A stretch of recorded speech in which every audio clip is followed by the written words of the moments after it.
head all die. I cannot hear the sound of your voice anymore.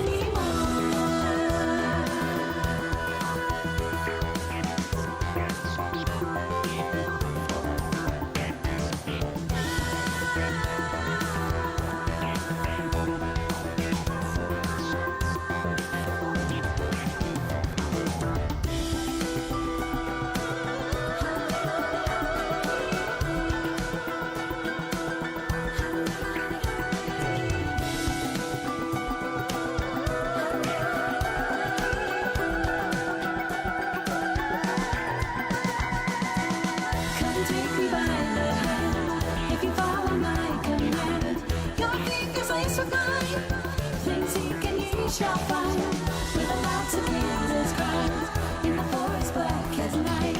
Keep running through the dark. You can never return with no sound. Come and catch me if you can. And when you're running away, with the clap I make you stay. With a loud cicadas cry, when the tracks ahead all die. I cannot hear the sound of your voice anymore.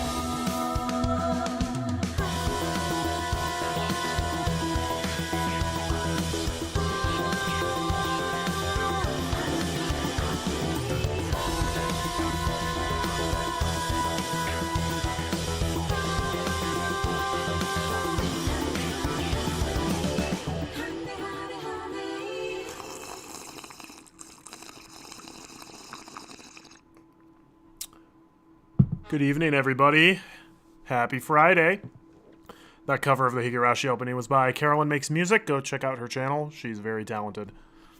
I gotta give credit where credit is due. How's everybody doing tonight? We've been having some very unexpectedly hot weather over here. It was almost 90 degrees today, which was actually very welcome. We've had a lot of rain, so it helps to warm things up after that. Hello, Proxima. Great to see you. Welcome, welcome. Here we go indeed. This is, this chapter is really good thus far. 8 hours in, and yeah, I'm hooked. I mean, I've been hooked pretty much since chapter 1. But the way, if it keeps going at this quality, this will probably end up being top 1 or 2 favorite chapters up to this point, which I am excited for sure. Been very, very happy. Only 1 or 2 missteps to, right now. So here we go. And they were at the beginning at Hooters, so... Better to start bad than finish bad, I guess. And it wasn't even bad, it's just not my taste. Well, here we go. Saved some lemmings earlier, but you got stuck on some hard puzzles in the Talos Principle. Okay. I'm assuming that's probably another puzzle game that I haven't heard of. Here we go. Higurashi When They Cry. Welcome back to Chapter 6. So last time we had 2 murders take place, which was 2 more than I was expecting at this point. But yeah, Rena killed her dad's girlfriend who was trying to scam her out of him out of all of his money. She also killed Tepe, who was kind of her partner, which she really didn't have to do. I'm not super upset about it because Tepe sucks, but Rena's not beating the justified self-defense.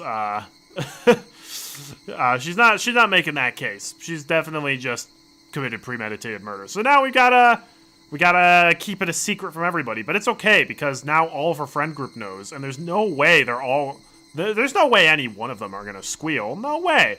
I pretty much guarantee either Rena is going to squeal by like freaking out, or Keiichi is. They're the 2 most likely candidates. Maybe Mion if she tells Shion, and then Shion tells everybody. Anyhow. Oh yeah, and I almost forgot. Rika gets drunk on a regular basis and has apparently another person living in her house that nobody else seems to know about. I don't know how that happens, but here we go. I was more disturbed by that than about the double murder. That's because we encounter murder all the time here, but Rika getting drunk, nah, that's a very different one. Anyhow, we're continuing. Keiichi's perspective or Rena's perspective? She believed... 笑い続けていれば、いつか幸せになれると信じてきた。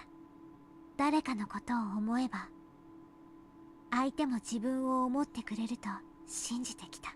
Who is that voice? I don't recognize that 楽 voice. しかった思い出を置き去りにして、少女は明日を見つめようと前を向く。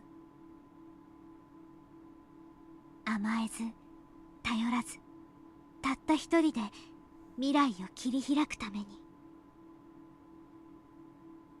その先にあるものは幸せか、それとも不幸せか。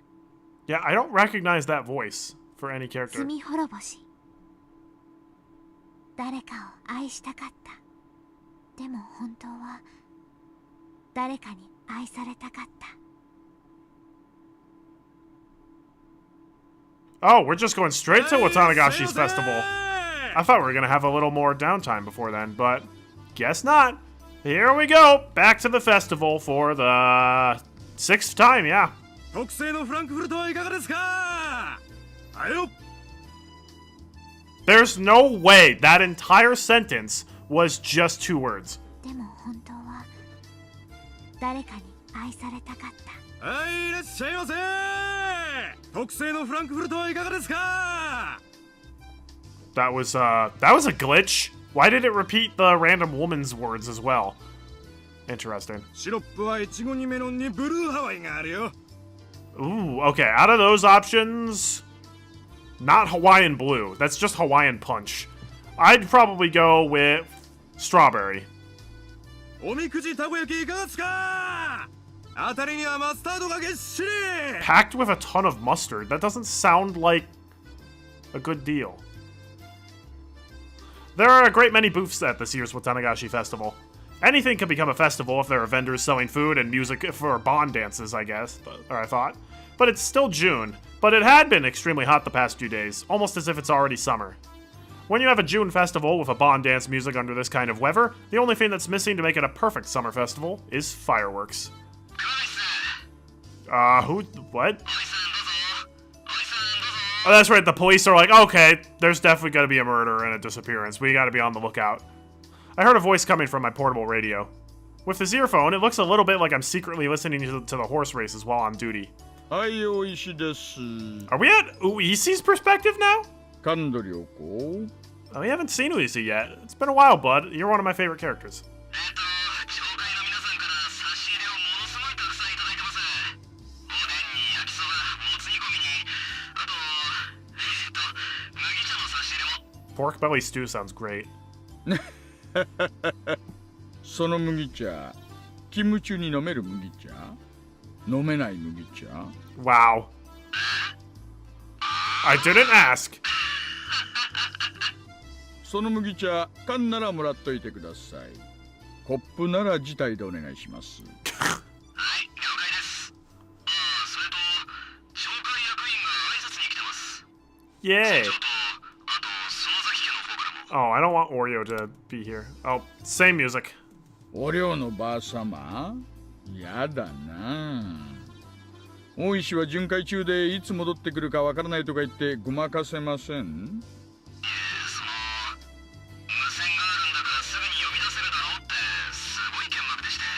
Wow. When is Oreo not mad? Like literally. あのばあさま、死ぬときは絶対脳梗塞ですね。You know, you were almost correct.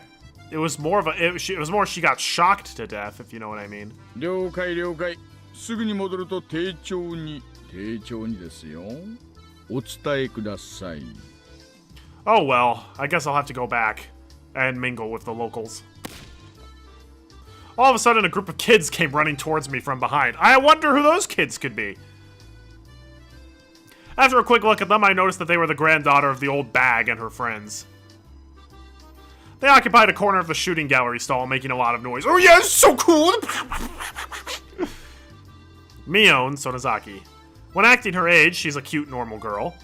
But do I ever hate it when she acts like a member of the Sonozaki family? She'll be the boss of Okinomiya Yakuza territory in 10 or 20 years. Just you wait and see. And while I was thinking things like that, I noticed that Mion wasn't the one taking leadership of her group this time. It was the boy. That boy. I know him. He just moved here recently. The boy from the Maibara mansion. Keiichi Maibara-kun, was it? I heard that the Maibara family is from the city, and they're supposedly very rich, too. But he doesn't flaunt his family's wealth, and he has a good reputation because of that. Even though he just moved here, he's already adjusted to his new school, and he's popular with his classmates too. Everyone in the village seems to like him as well. He's very interesting to watch, as a person of many moods. Boys of his age sure have a lot of energy. Ah, to be young again. おい、次はレナだぜ。 Alright. ここでレナはかなり美味しいタイミングだぜ。大丈夫レナ具合悪いんじゃないの A little, probably. She had a fever last time, right? ごめんちょっと射的は横で見てたいかななら Oh, 無理 there を she し is ないで again. 休んでいるといいのです Ah, Rika, you do look really cute in the Shrine Maiden uniform. ではレナさんを飛ばしてここでいよいよ真打ち私の出番でございましてよ Let's see. It looked like only 4 of them were having a good time. The girl called Rena seemed outside of that circle of smiles. Her name is Rena Ryugu. What was her real name? I couldn't remember, but I can check when I get back to the station. Rena is only a nickname. I believe she moved here a year before my Barakun did. Her mother divorced her father, or something like that. She's a strong girl who does all the housework by herself. She's a very modest girl, I'm told, which is rare in this era. You think it's rare in that era? Wait till you see 2026. Unlike my Barakun, it seemed like she hadn't really opened up to her friends just yet. They had looked like a group of 5, but there's distance between her and the others. It's a little sad, you know. My Barakun had become a part of the village, but Rena is still by herself. Well, that's just how it looks to me. It's interesting that we're getting so many different perspectives this chapter. I do like that. Shake it up a little bit. おい資料会地域のお祭りにまで挨拶に来るなんてうちの所長は地域交流に豆だな He actually just came for the mustard-filled takoyaki. 沖宮の祭りに来たって話は聞いたことないのにああ、こちら高杉です。大石さん聞こえますか？どうぞ。はいはい大石です Well, we get Akasaka here. ただいま全速力で帰還中ですよ The best of the protagonists. もう1分ほどお待ちを If I don't hurry up, even the chief might end up calling me. I ran back to the headquarters tent. Oh, is this where we get the recap of the... This is why the police are on duty. Oh, no. I'm gonna kill you. Oh, no, please don't. Wait a second. Is this how... Is this following what happened in Chapter 1? It's clearly not the same as Chapter 1, but... 大石さん、先生が到着してます。 Oh, hey, bro, I forgot you had your own Sprite. あーどうもどうも Ah, Uisi. It's so good to have you back as a Sprite, man. どうですか入江の先生 Oh, it's Coach. Uisi entered the cordoned-off area. In there, people from forensics were taking pictures of the corpse from various angles. Okay, so this is Tomatake's death. Iri was squatting down next to the dead body of Jiro Tomatake. When he stood up, he looked pale. 信じられません。そりゃ私だって信じられませんよ初見で見た限り仏は喉をかきむそれも自分の手でです Don't say that with a smile, Uisi. He's like, oh, this is pretty cool. こいつはまっとうな死に方じゃない十中八九何らかのヤバめな薬物でしょう How did she just have that drug on hand? I guess Takano is a nurse, right? So, maybe that's how she got it? 彼は何らかの薬物の常習者だったということでしょうか。 Because the whole historian study thing is just her hobby. She actually works in the medical field. さあねそいつを調べるのはどうやら我々の仕事になりそうです大石さん、この角材は 多分仏が振り回したんじゃないかと思いますで途中で捨てて喉をかくのが楽しくなっちゃったんじゃないかと How did he go from like this to that so quickly, though? 角材を何のために振り回したんでしょう。自衛のためと考えるのが一番自然だと思います。仏の体に外傷がいくつかあるのに気づいてます？ Oh, there are. ええ、打撲傷を思わせる跡がいくつか Self-inflicted? 散見できます。ってことは一番考えられるストーリーは、仏が祭り終了後沖宮へ帰る途中、ここで何者かに襲われた。それで取り押さえられて怪しげな注射とかそういうのをされて、その結果錯乱させられて死に至らしめられた。喉をかきむしるように誘導できる薬物なんて And he's the 聞いたことがあ and り he ません。 like owns the clinic, so yeah. 私もそっちは専門じゃありませんが、薬物中毒の一つに自傷行為ってあるらしいじゃないですか。 Tomotage does not strike me as a drug addict, though. He seemed like a pretty normal, chill guy until this moment. まあその辺はうちの鑑識のじい様が調べてくれるでしょう。おいさん、失礼します。ここから数百メートルのところに富武二郎のものと思われる自転車が見つかりました。Takano forgot to put that in her van. お、そうですか。ありがとうございます。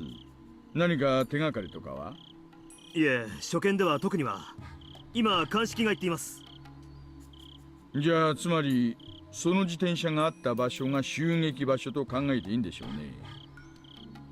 それで戦ったり逃げたりしてここまで来た。I like it. I like his expression on the sprite there. Uesugi frowned, crossing his arms in front of his chest. Eri was looking at the miserable corpse of Tomitake, and he kept saying the same thing over and over. ありえない。絶対にありえない。先生、ありえちゃったんだから仕方がないです。発想を柔軟にしましょう。まあ先生でもこんな死体はなかなか見慣れてるものじゃないか。Uesugi does see this every 先 day. 生はもう結構ですよ。お帰りになられて十分休んでください。救命活動でお呼びしたはずだったんですが、無駄足になってしまって申し訳ないです。Uesugi stuck his head out of the blue tent and asks, "Can anybody give him a ride home?" Eri gasped all of a sudden as he turned to Uesugi. そうだ。高野さんは Yeah, what about her? She just hit and ran. 高野さんはどうなったんです？え？お宅の看護師さんの？多分富武さんと一緒だったと思うんです。 That's true. That's right. Takano is actually a nurse at Yuri's clinic. 高野さんは無事なんですか？ Does he know anything about her possible motive for murder? 先生、彼女の電話番号はわかります？もちろんです。熊ちゃん、入江の先生に電話番号を聞いて署から在宅確認を取らせてください。了解っす。先生、番号。はい。よろしいですか？ Kumagai got the phone number from Eri, repeated it back, and then dashed away from the blue tarps. 先生、高野さんと仏は確か親しい仲でしたよね。ええ。何かトラブルがあったとか、そういうのは聞いたことがあります？まさか聞いたことないです。仲のいい二人でした。何事もなけりゃいいんですがね。下手すりゃ仏か、それとも星か。なるほど。看 Yeah. 護師なら怪しげな薬物を He's 取り making 扱 the えても connection so おかしくは fast. ないですよね。 Uesugi's good at his job. そんな薬品はうちの診療所にはありませんし、あったとしても It's true. 厳重に保管されています。 Why would you have drugs like that in a hospital? 高野さんに持ち出せるわけがない。Are you sure about that? それでも一般人よりは容易でしょ。ですからそもそもそんな薬物は聞いたことがないし、当診療所にも存在しません。 She knows how to make it herself. She watched a little Breaking Bad. 大石さん、留守のようです。署の待機組の方で直接訪問すると言ってます。先生、すみませんが高野さんの住所を教えてください。熊ちゃん、それプラス県警に今夜出た身元不明の女性死体がないか確認を取ってください。あるいは県外の可能性もあるんだ。課長に近県にも同様に身元不明の女性死体が出ていないか確認を取るよう伝えてください。了解っす。高野さんも殺されているということですか？ No, she faked her death. さてどうでしょうね。まだ外車とも星とも決まったわけじゃありません。 Uisi's like, it's one or the other. She's dead or she's the culprit. And he's the one who finds out she fakes her own death at the end of chapter 無関係 2. って可 So, 能性だって残ってます。 okay, or maybe that. 明日月曜だってのも構わず、その辺の飲み屋で飲んだくれてる可能性もありますからね。I could see Takano doing that. 信じられない。どうしてこんなことに。まあ、私だって信じられないです。 I know he's talking about who injects people with drugs to make them claw their throat out, but it sounded like he's like, man, who gets drunk at the bar? Like, come on. 品見沢村連続開始事件。 But seriously, who gets drunk at the bar? これで5年目ですよ。お社様のたたりが5連続ってことになっちまいます。くそ。なんとか今年で尻尾を掴んでやりたいな。 Yeah. It's quite the mystery, isn't it? 定年前にこの山だけはなんとか片付けたいんです。 Uisi hates the curse of Oyashiro-sama. It had been leading him around by the nose for 5 consecutive years. Whose perspective is this, or is this just a narrator? The victim of the first year, the manager of the dam construction site, was his friend. Yep. Despite his desire to avenge his friend, the mystery had only deepened, and one case followed after year. Uisi would be retiring next March.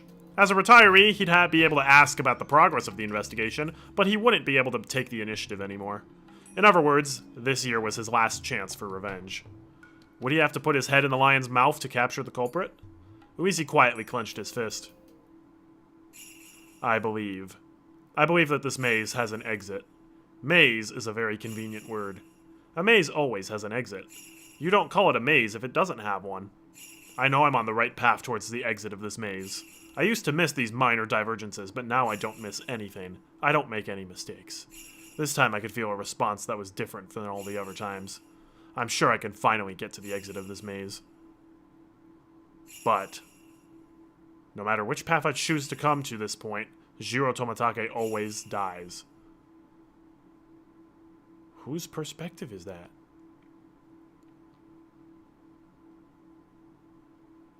That was a short Watanagashi festival, wow. It's a new day.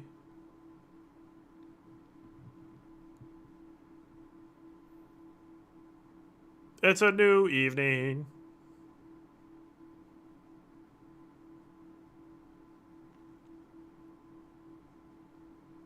Okay, so this is 2 days at least after Watanagashi.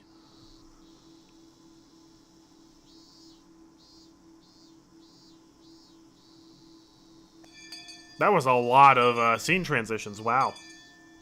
Rena had been sick ever since that day, and she hadn't been able to join in on the club activities as often since. まだちょっと風邪っぽいの。 Aw, poor girl. そうでございますの。 Maybe it's your guilty conscience that's bothering you! それは残念ですわね。なあレナ、たまにはパーッとはしゃいでみないか？ Yeah, just, you know, just play while sick. It's fine. 多分元気に遊べば吹っ飛ばせると思うんだよ俺は。そうだね。それはおじさんも同感だね。そうかな。They just know that you're not going to be playing at full 100%, which means that they'll have an easy loser to do the punishment. 横になっている方がかえって毒になることもありますです。そうですわよね。 Is that really true? 病は気からとも言いますですわ。 It can. That doesn't mean it always does. Everybody had suspected for a while that Rena isn't really sick, at least physically. It's just that many things happened to her at once. She caught a mental cold. That's why I thought she would get better when she played with us, just like we used to. It seemed like Rena was aware of that too. She knew that she had to get out of her state of depression soon. She wanted to get better, and she wanted to have fun again every day. よし、私も参加する。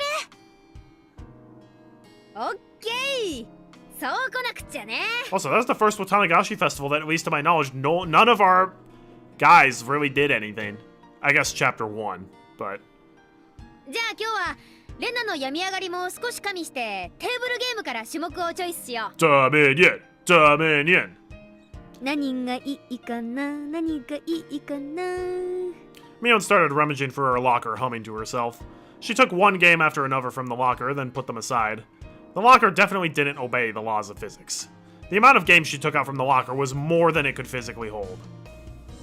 お、こんなのもあったね。久しぶりにやってみようか。今日は本格派推理ゲームでいこう。 Is it Clue? ほう、なんだよそれ。面白そうだな。犯人と凶器 It's Clue! 3つを当てるゲームなの。結構頭を使うんだよ。一度やればすぐに覚えてしまいます。 No fair, Rika already knows who, the answer at the end. ちゃんとメモに整理していけば大丈夫なのです。情報の整理にはちょっとしたコツがありますのよ。知的な私の最も得意とするジャンルでございますわね。The rules don't seem that difficult. In short, it's a game where you sound out the cards each player holds in order to try and reason out the identity of the cards first drawn out of the deck. There are plenty of games in different formats where you try to identify something hidden in the least number of steps. This one just happens to be a competitive one of those. The key to winning this game would be how well you can organize your information. We usually like to play athletic games so that we can run around a lot, but in our club, you have to excel both academically and athletically. よしよしよし、なんだか面白くなってきやがった。 Yoshi. やろうぜやろうぜ。レナ、今日こそ曖昧になってるあの水鉄砲勝負の時の白黒をつけてやる。そうだね。よーし、レナも本気で行くからね。レナが本気なら僕も本気を出さないといけませんです。 Maybe Rika's still hungover. ですわね。 Easy あの水 victory. 鉄砲の一件以来、ケイチさんとレナさんの評価を改めましてよ。容赦なく行かせていただきますわ。よしよし、盛り上がってきたね。おじさんもこういう暑さを期待してたんだよ。よし、行ってみよ Let's go. よし行くぜ。 Come on! Oh 俺が boy. ナイフで書斎はどうだ。 Mr. Green with the knife in the library. あるよ。 This is not Clue. レナはね、ケイチくん毒薬で玄関ホールだよ。 Okay, this is has some elements of Clue, but it is not Clue. 私はこれですわね。ミオン、ピストル、ラウンジですわ。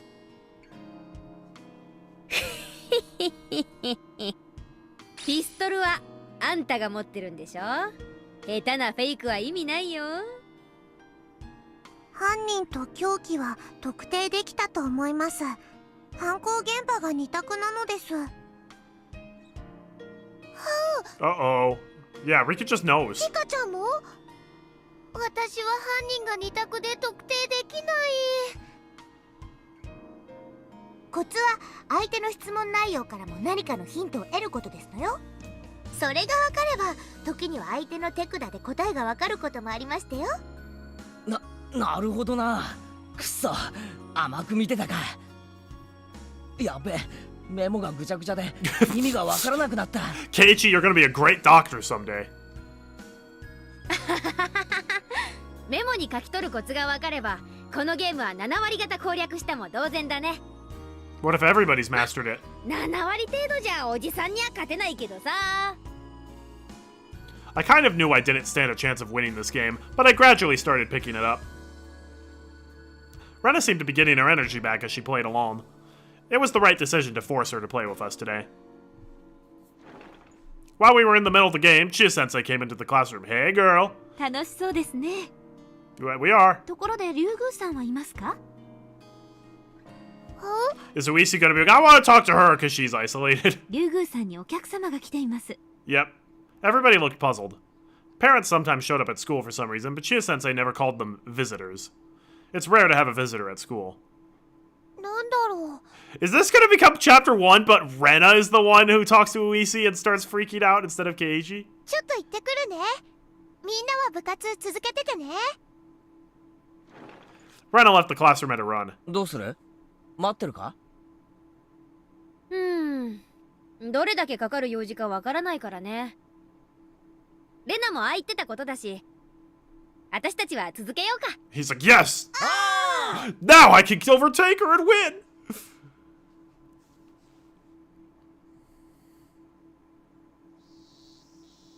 Around the entrance, the glaring sun and the cool shade made for a clear contrast. Yep! Here he is. An old man who's holding his jacket on his arm was waiting for me. He looked like he was overheating, and his tie was limp. 竜宮さんですか。竜宮レイナさん。 Ever since Rena called me Reina, I've hated that name more than ever. Because of that, I didn't have a good first impression of this man. そうですよ。どちら様ですか？私の車はエアコンが効いてますからそっちでお話 This is exactly what happened in Chapter 1. But here's the thing, in Chapter 1, Uisi reached out to Keiichi because he wrote his name on Tomotake's, like, jacket. Rena didn't do that. So he must just be like, Rena looks lonely. We're gonna talk to her and see if we can turn her against her friends. ここ暑くありません？ He ignored my question and started walking towards the car parked in front of the school gate. If he wanted to talk about something normal, he would have used the teacher's office. But he wanted to talk in his car instead. I couldn't help but feel suspicious. Shia-sensei let me see him, though. That meant he wasn't a suspicious individual, at least as far as she was concerned. Who was he? 取って食いやしません。 This is a weird hybrid of Chapter 1 and Chapter 3. どうぞどうぞ。 And its own thing. He called out to me while opening the rear door. Is he a policeman? Did the police find out that I killed those two? I felt anxious all of a sudden. Was this what they called a voluntary interview? I didn't want to go in that car, but if I rejected his offer, it'd only make me look suspicious. I prepared myself and got in. It was really cool inside the car. A car AC must cost a fortune. How times have changed. At least my father's car doesn't have one. 冷えすぎだったら言ってくださいよ。私ガンガンに冷やしちゃうたちですから。で、私に何の用ですか？ In retaliation, I ignored his question and got to the point like he did. He pulled a small notebook out of his breast pocket and flipped through it. He picked out a photo from it. The photo showed the face of a goofy-looking man. Yeah. この男性のことでご存知のことがあったら教えて Okay, くださ so い。 he's asking about Toмотake, yeah. The man in the picture was expressionless and looked half asleep. Sometimes you can't even recognize your own family members in a photo where they don't have an expression. So there's no way I would recognize a person who wasn't related to me. But anyway, that was a bit of a relief. This had nothing to do with Rena or her partner. シャツにマジックで落書きがありましてね。竜宮さんをはじめクラスメート何人かの Oh, wait! Okay, so they did do the exact same thing as they did in Chapter 1. That's why Watanagashi Festival was so fast. They basically just fast forward to be like, yeah, remember this from Chapter 1? It happened again. But now this time he's reaching out to Rena instead of Keiichi. Huh. これ、富武さん？ I don't feel his usual carefree unreliableness from this picture at all. From this half-awake, emotionless face. ではこちらの女性はわかりますか？ Gonna be, Takano. I knew what he was going to show. ミオさんです。高野ミオさん。二人に最後に会ったのはいつですか？綿流しの祭りのお開きになった直後くらいにあったと思います。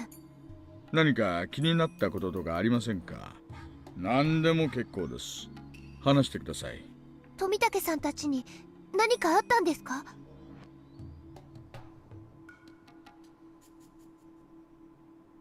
よっしゃー取った Yeah, they're dead! 実はよ、レナとミオンで二択だったんだよな。じゃあ、博打だったんですの？ Yeah, sometimes you gotta do that. なんてリスクのあることを。それでも勝ちは勝ちなのですよ。 Sometimes you gotta take the 50-50. お、レナだ。おかえり。ずいぶん時間かかったね。Mio noticed that Rena had returned. She looked exhausted. I have no idea what she talked about with the visitor, but it was obvious it wasn't something fun. レナ、大丈夫？ Is she gonna have lizard eyes? Nope. 何大丈夫って。 Just flustered. いや、顔色だよ。青いというか、白いというか。Ooh, it's true. 本当に大丈夫？ Rena tried to convince us she was fine, but her face clouded over a moment and she decided to leave early. I shouldn't have forced her to join the game. I was regretting it a little. Rena probably forced herself to play with us, even though she wasn't feeling well at all. Rena put her stuff into her bag, apologized to us for leaving early, and left the classroom. まあ仕方ありませんわね。ではせめて私たちの白黒ははっきりさせようじゃございませんの。そうだね。次は誰の番だっけ？よっしゃリカちゃん来やがれ。 And that's how it ends. At least that part.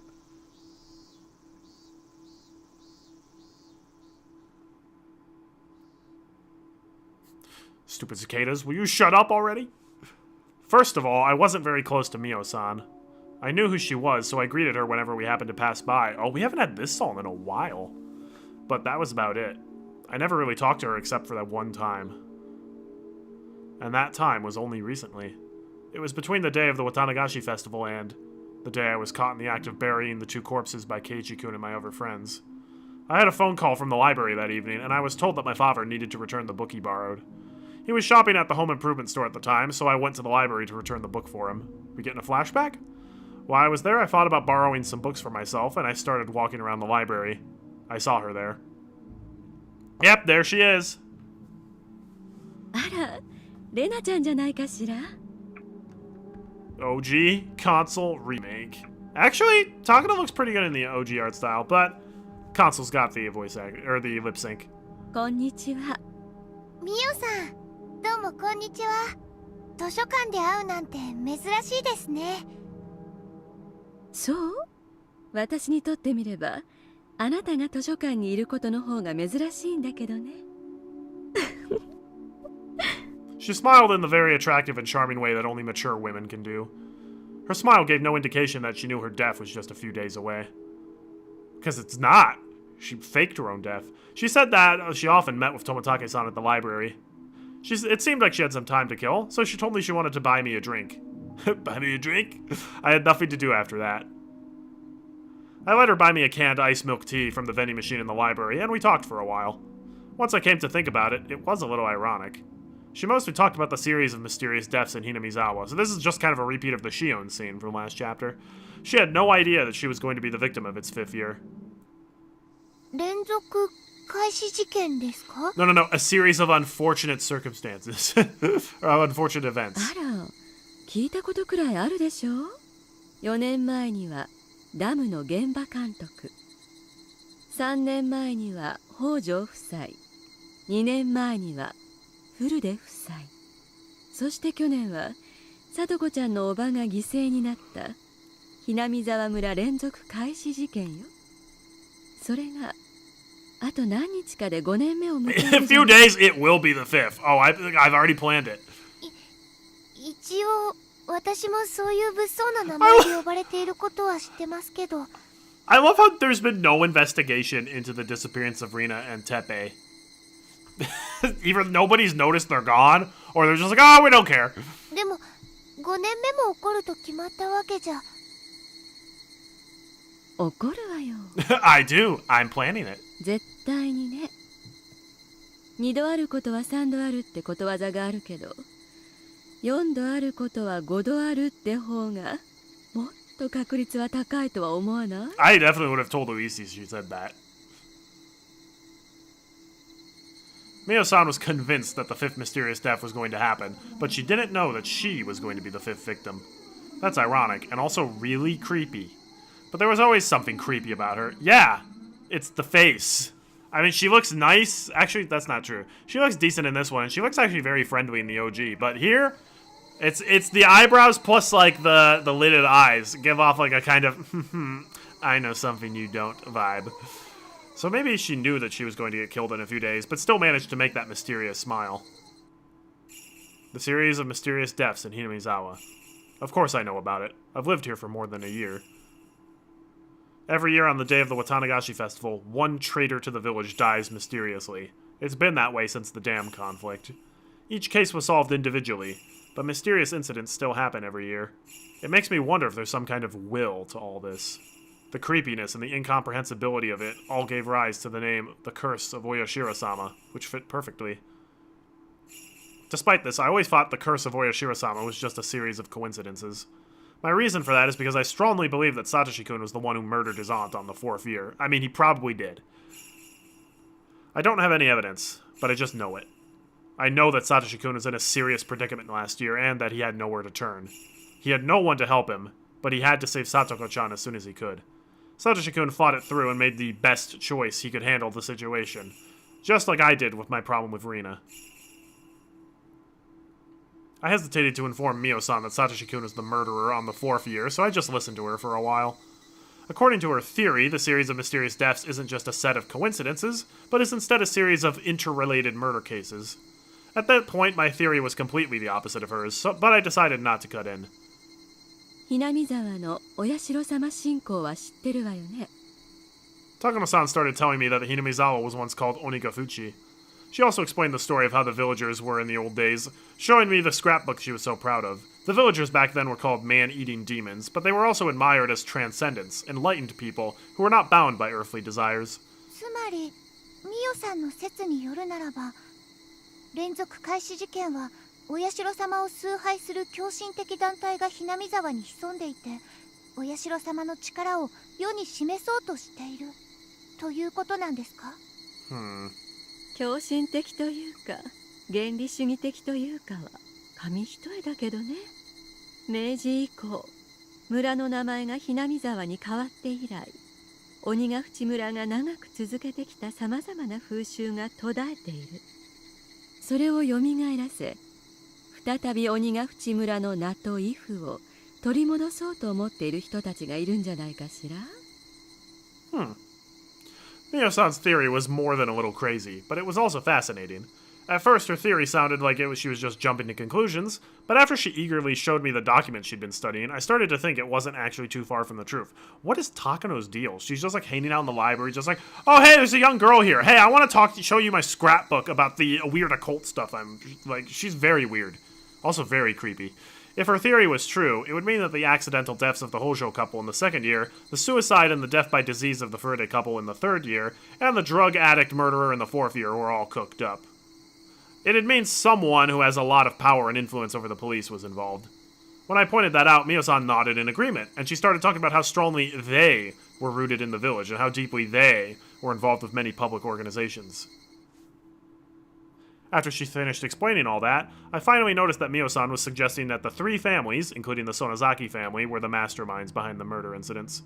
In fact, the Sonozaki family really is very powerful. They hold influence not only over Hinamizawa and Okinomiya, but also over the entire Shishibone area. It might not be wrong to say that they even hold influence over the entire prefecture. If the Sonozaki family is behind all of this, her theory would be more realistic. But that means I should be suspicious of Mi-chan. No, I shouldn't. But in fact, Mi-chan was very cold and unkind to Satoshi-kun when he was going through a tough time. I know that there was conflict between the Sonozaki family and the Hojo family during the Dam Wars, but still, she was very cold to Satoshi-kun. But Mi-chan admitted that what she did was wrong, and I forgave her too. I didn't want to think about that again. I decided to change the subject because I knew it'd make me feel uncomfortable if we kept talking about the Sonozaki family. そもそもお社様信仰って一体何なんでしょうね。鬼と人が共存というのも面白い話です。 Yeah, that is weird, especially if you know anything about demons. 普通の昔話だったら鬼が来たら退治してやっつけるという風なのに。そうね。そのあたりがお社様信仰の面白いところね。でもそもそも神の国から神が漂着してきて崇められるというのは決して珍しいことではないのよ。漂着神崇拝って言ってね、世界中に海の向こうからあるいは川上から神が漂着してきて、それを人々が敬ったという類の神話が残されているわ。それは偉人漂着の話でしょうか。そういう捉え方も一般的ね。古代日本は大陸に比べるとさまざまな文化が遅れていた。だから進んだ文化を持った異国人が漂着した結果、その知識を敬い神と祀ったというのはありえなくもない話よね。そういえば日本に伝わる赤鬼や青鬼もナンパして漂着した異国人のことを指すのではないかという説がありましたね。天狗のいわゆる真っ赤で鼻が異様に高い顔も欧米人を見慣れない古代の人々が作り上げたのかもしれないし。Huh. あら、レナちゃんもなかなか鋭い見方ができるわね。それには私も同感よ。大方の漂着心信仰の原点は But not 私 this も one. 異人漂着にあると思うわ。でもそうだとすると鬼ヶ淵村の鬼が現れたとする漂着心信仰にはちょっと不思議な点がある。 What do you mean by that? Also, what's up with that expression? Yeah, I'm just, I'm a little bit embarrassed to talk about this one. わかるかしら？わからないです。簡単よ。鬼ヶ淵村には海がない。あ、確かに。異人漂着なら外の世界とつながる接点が欠かせないはずよ。欧米なら異国に通じる川、日本なら世界に接する海。だから日本における漂着心崇拝もそのほとんどは沿岸部に集中するわね。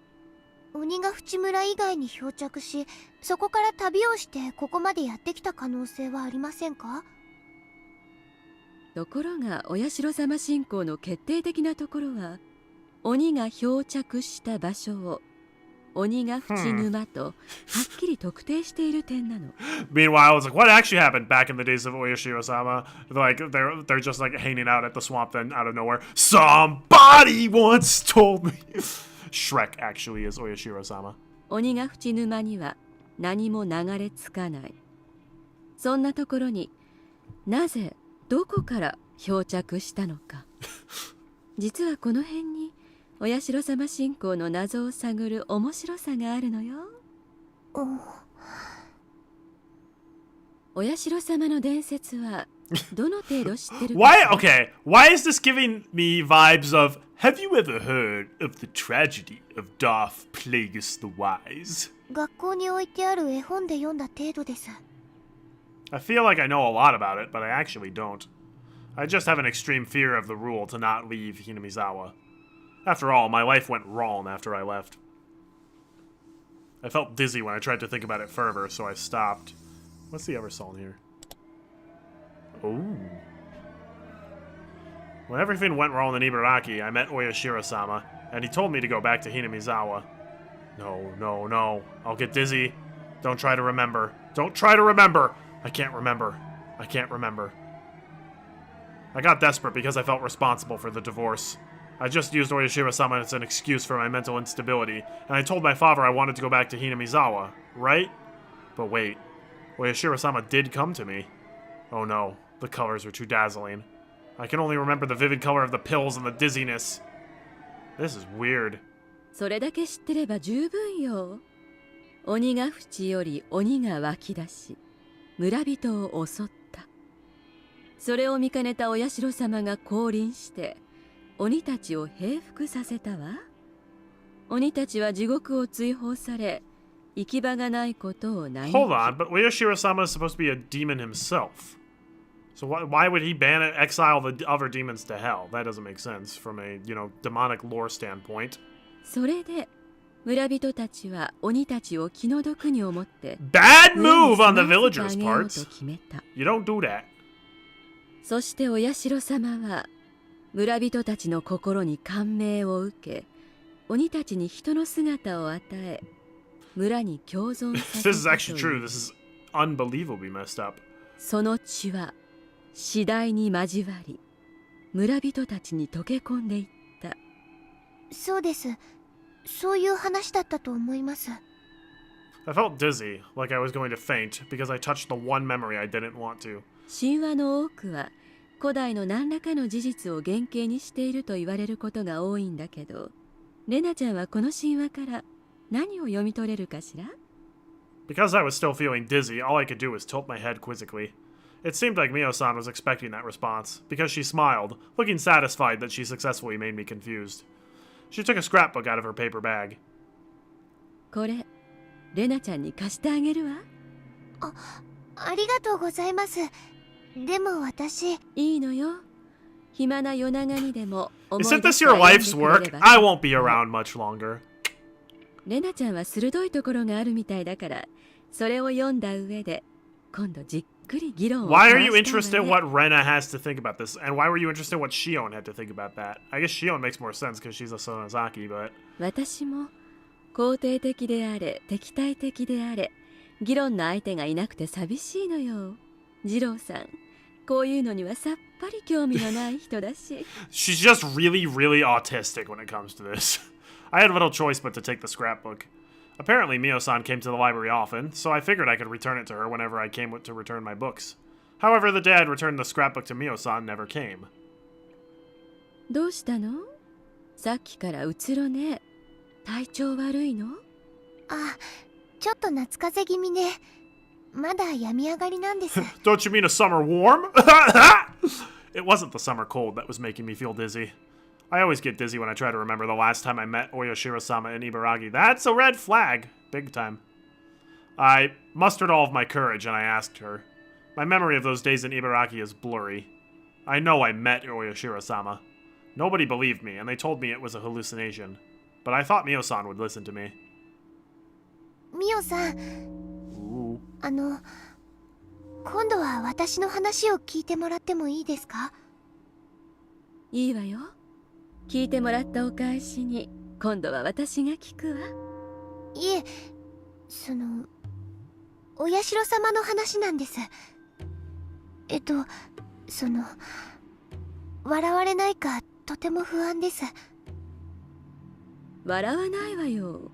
あなたも私の話を笑わなかったもの。Mio-san said it in a very gentle and mature way, and that encouraged me. Even so, I still hesitated to talk. But there was probably nobody but Mio-san with whom I could talk about something like this. I gathered my courage again and spoke. 私、お社様に会ったことがあるんです。本当に？はい。私、小学校に上がる前まではひなみ沢に住んでいたんです。 The music is so good. それが母の仕事の関係で茨城に引っ越したんです。この意味はわかりますよね。わかるわよ。南沢を離れてはならないというお社様の禁忌に触れたということね。そうです。それでいろいろ悪いことが起こって What's the other song? 母が離婚し、 Same thing. Okay. 私も自暴自棄になって悪いことをしたりしました。辛いこともあったのね。それで？世の中の何もかもが嫌になって、自分以外の幸せな人たち全部が私を見下しているように感じた最後の頃、不思議な存在が現れるようになったんです。それがお社様？初めて現れたのは内緒ですよ。 Why are you being so open with her and not like literally anyone else? 全部嫌になって自分を壊してしまいたいと思って、体に Rena, 刃物を突きつけたことがあったんです。 that's horrible. その時首をカミソリで切りつけたら、血に混じってブクブクと汚らしい何かが溢れ出したんです。 What? それはバカにしないわよ。続けて。 The chill I felt at that time came back to me. I sealed that memory away so I wouldn't ever have to remember again. But once I unsealed it, I started remembering things one after another. Yes, back then, there was something in the blood. Something crawling. 赤黒い無数のウジ虫だったんです。 What? I was not expecting that! それらは首から血がこぼれるのと一緒にわらわらと湧き出してきました。 What the crap?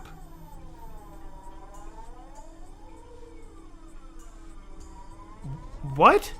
しかもそいつらは外へ溢れまいと傷口から再び中へ戻っていこうとわらわらうごめいていたんです。 Okay, this has to be a result of a drug trip, right? Like, there's no way you could actually have that and not notice until you cut, right? 私そんな気持ち悪いのに体内に戻られたくなくって、勝きました。首の傷を引っかいてはほじくり出そうとしました。 Well, that's a good way to claw out your own throat. Were you on the same drugs that Tomatake was? でもそれ以上は痛くて血まみれになるばかりで、それで私は急に怖くなりました。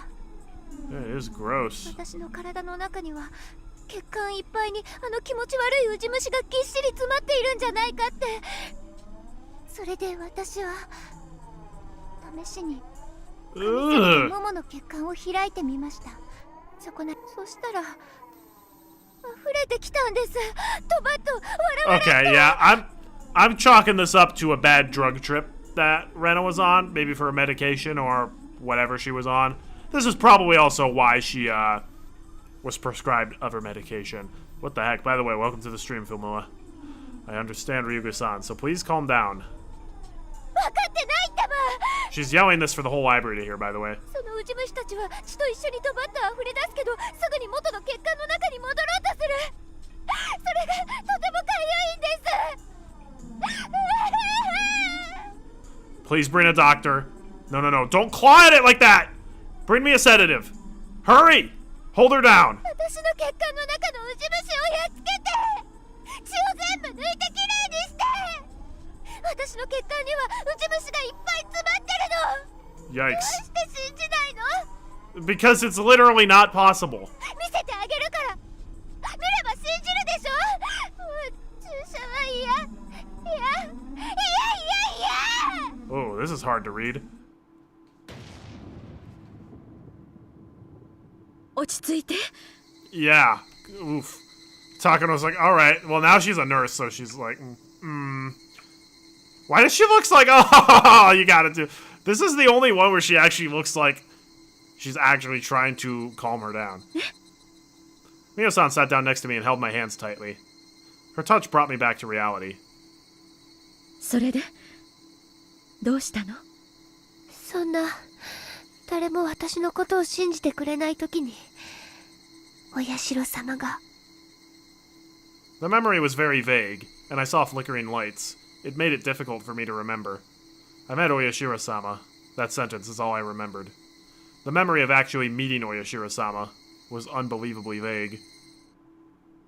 After I got out of the hospital, I continued being treated at home. I still felt something moving in my veins, so I wanted to cut my body to make the blood ooze out so that I could make sure that there were no maggots in there. Usually I was sleeping like the dead because of the strong pills I was taking. But one day I forgot to take the pill, and my consciousness was very clear. I felt the maggots moving in my veins, and I felt the urge to look inside. I cut a vein on my wrist. I knew it. A lot of blood and many dusky red maggots came out of the wound. I wanted to wash them off before they crawled back inside me, so I put my wrist under running water in the bathroom sink and tried to open the vein. Don't do that. Water, blood, and maggots ran down into the drain. Just like squeezing out pus from a pimple, I squeezed the vein to get rid of the dirty blood and the maggots. I kept doing it. My arm started to feel numb and I felt cold, but I kept doing it. I thought I might die from losing too much blood, but I kept doing it. My body was filled with maggots. I had to squeeze all the blood out of me. This is why you have to take your pills, Rena, okay? Because your mind is clearly not right. And then, a very bright light shone upon me.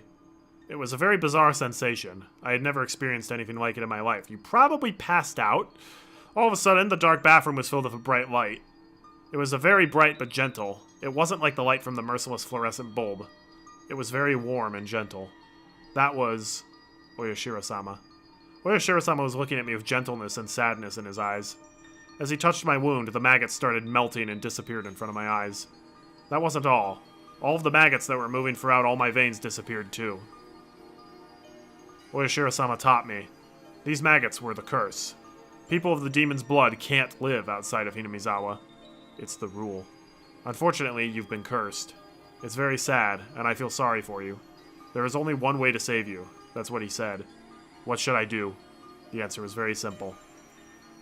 All I needed to do was go back to Hinamizawa. I unconsciously knew that before I heard it from Oyashiro-sama. People who are born in Hinamizawa must never leave. But I broke Oyashiro-sama's rules, and I left Hinamizawa. That's why my family was broken, and I lost my mind. If I hadn't left Hinamizawa, nothing would have gone wrong. And so, I had to go back. So is that what causes people to, like, claw out their throats when they're on the drug? Like, they tear it open because they feel like there are maggots inside and just end up dying of blood loss?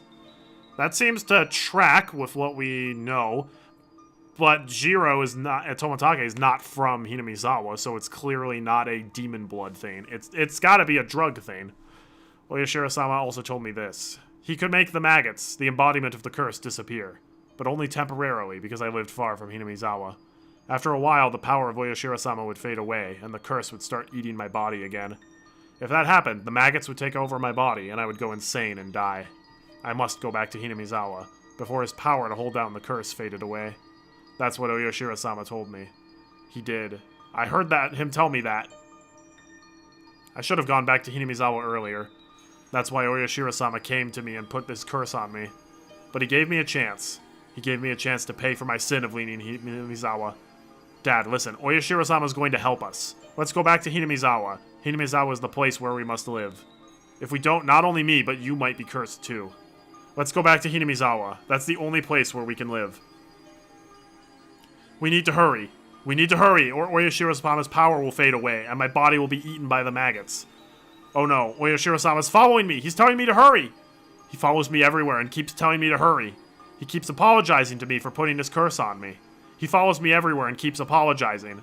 I'm telling you the truth. We keep hearing people following people and people apologizing everywhere. I am. Why can't anybody see it? Why can't they see the maggots or Oyashiro-sama? Everybody's trying to fool me. I know they can see them too. No, please stop. I don't want to get another shot!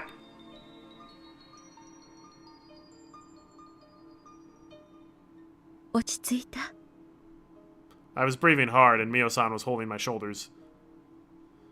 I could feel that the terrible memory I'd been trying to forget was awakening. The doctors told me that the memory was just my delusion. They told me that since I blamed myself for the divorce, I unconsciously had a desire to blame someone else for it. And I unconsciously connected the desire to the folktale of Oyashiro-sama when I read when I was little. I got drug treatment, received counseling, and waited. I gradually got better, and that proved the things that I saw were just a hallucination. The doctors asked my father to consider moving to Hinamizawa if possible. Fortunately, he wanted to change his living environment to heal his pain from the divorce as well. So, we came back to Hinamizawa. After we came back to Hinamizawa, I felt it. I felt it in my bones that this was the place we should live. And I also felt Oyashiro-sama's blessing. I definitely felt it. I felt the curse of Oyashiro-sama starting to break. I was free. After I moved here, I went to the clinic in Gogura for a while. The doctor gave me the same poisonous-looking pills, and I kept taking them for a while. The terrible memory gradually became unclear. Whenever I tried to remember it, I could only remember the strong side effect of the pills, and it made me dizzy. That's how I regained my peace. And then I changed my name, Reina. The reason was because my name reminded me of those bad memories. I didn't want to have anything icky in my life anymore. That's why I came up with the idea of taking icky things out. After I took the I of icky out of my name Reina, there was only Re and Na left. That's how Rena was born. I liked that. When I was introduced to my classmates, I told them to call me Rena. Since then, that had been my name. I'm living my new life as Rena. I cut away all the sad things that happened when I was Reina. My father still calls me Reina, but I don't feel it was bad as long as it was just my father and my relatives. No wonder Rena is so Oyashiro-sama pilled. Yeah, I can see that. Definitely. She's probably the most, like, fiercely devoted to it because of her personal experience. But then Rena came into my life one day and she called me Reina. Because she called me Reina, those colored lights started flickering again. I don't think that's it. I should stop. I should forget about it. The lights were still flickering. すみません。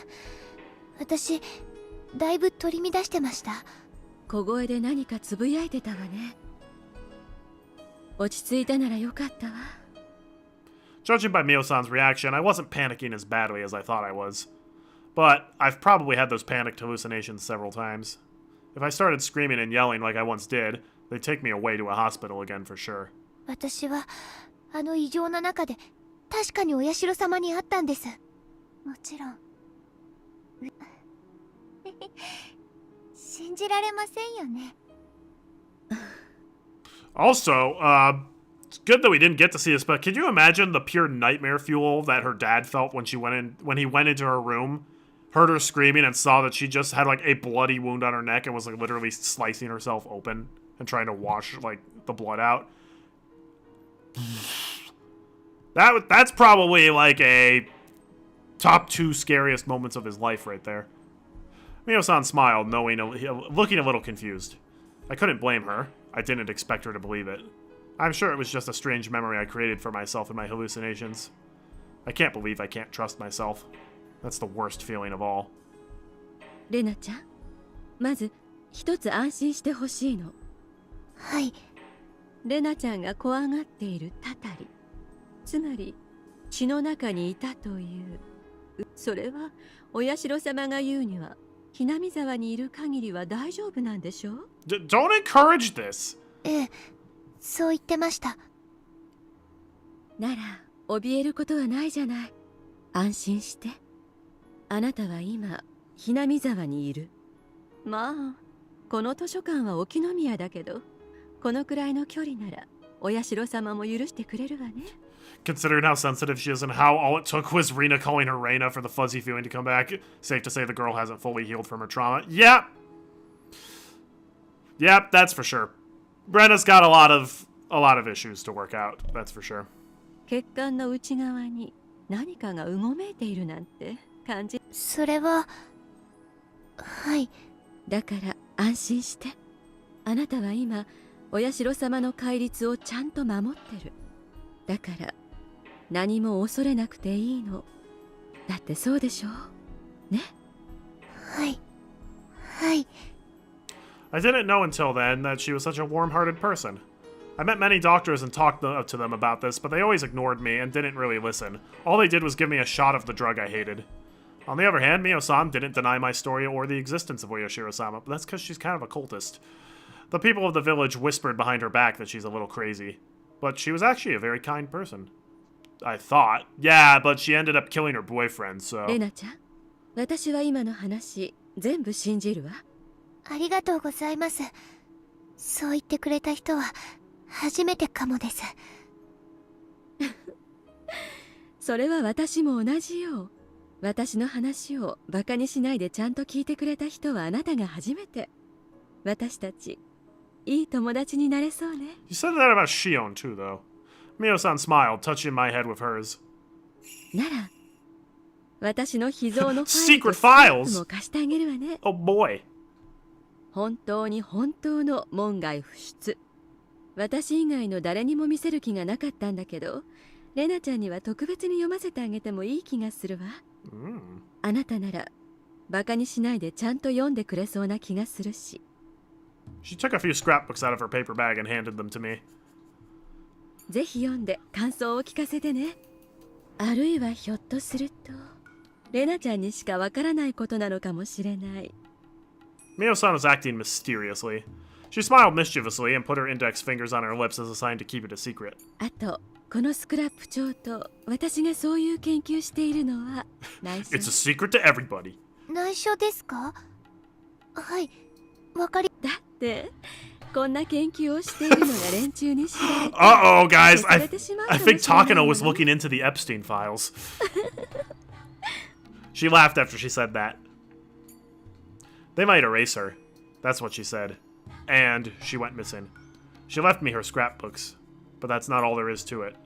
It's the way Toмотake-san died. Uisi-san said he committed suicide because of a state of excitation caused by using some kind of a drug. But I know what really happened. I didn't tell Uisi-san about it. I don't think he would have believed me, even if I told him. Without a doubt, Toмотake-san died trying to get rid of the maggots. That's what I'm thinking, yep. Takano, I believe you, Rena. Thank you, you're the first person to say that. Keiichi, am I a joke to you? A little bit, Keiichi. It was nothing other than the curse of Oyashiro-sama. To never leave Hinamizawa isn't the only rule of Oyashiro-sama. There are more. He might have broken one of them without knowing it. Uisi-san told me. Toмотake-san was taking pictures with his camera flash on during the sacred ritual dance, and some people got mad at him for it. Did Oyashiro-sama put his curse on Toмотake because he violated the sacred ritual dance? It might be for another reason. Yeah, he did break into the ritual storehouse, so Or I guess he helped his girlfriend do that. Anyway, he died from the curse of Oyashiro-sama without a doubt.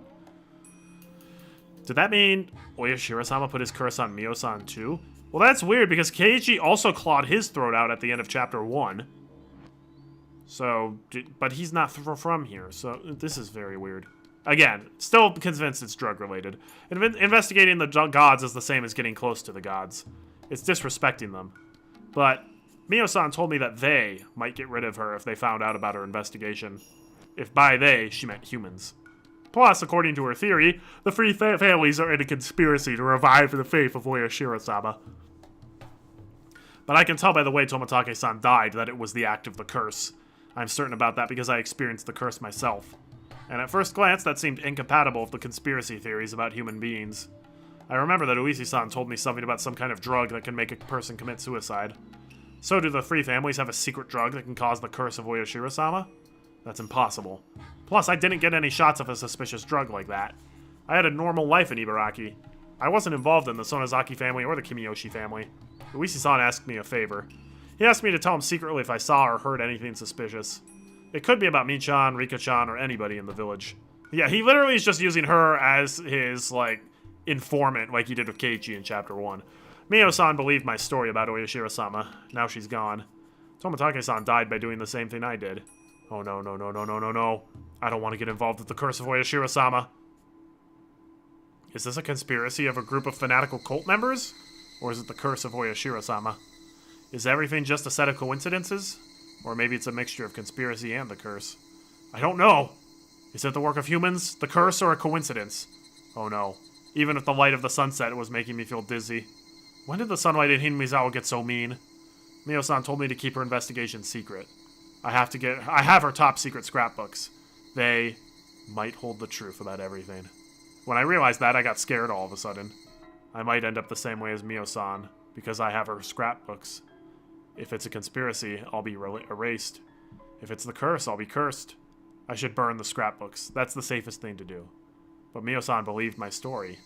Mio-san listened to me without laughing. It'd feel wrong to burn them without taking a look.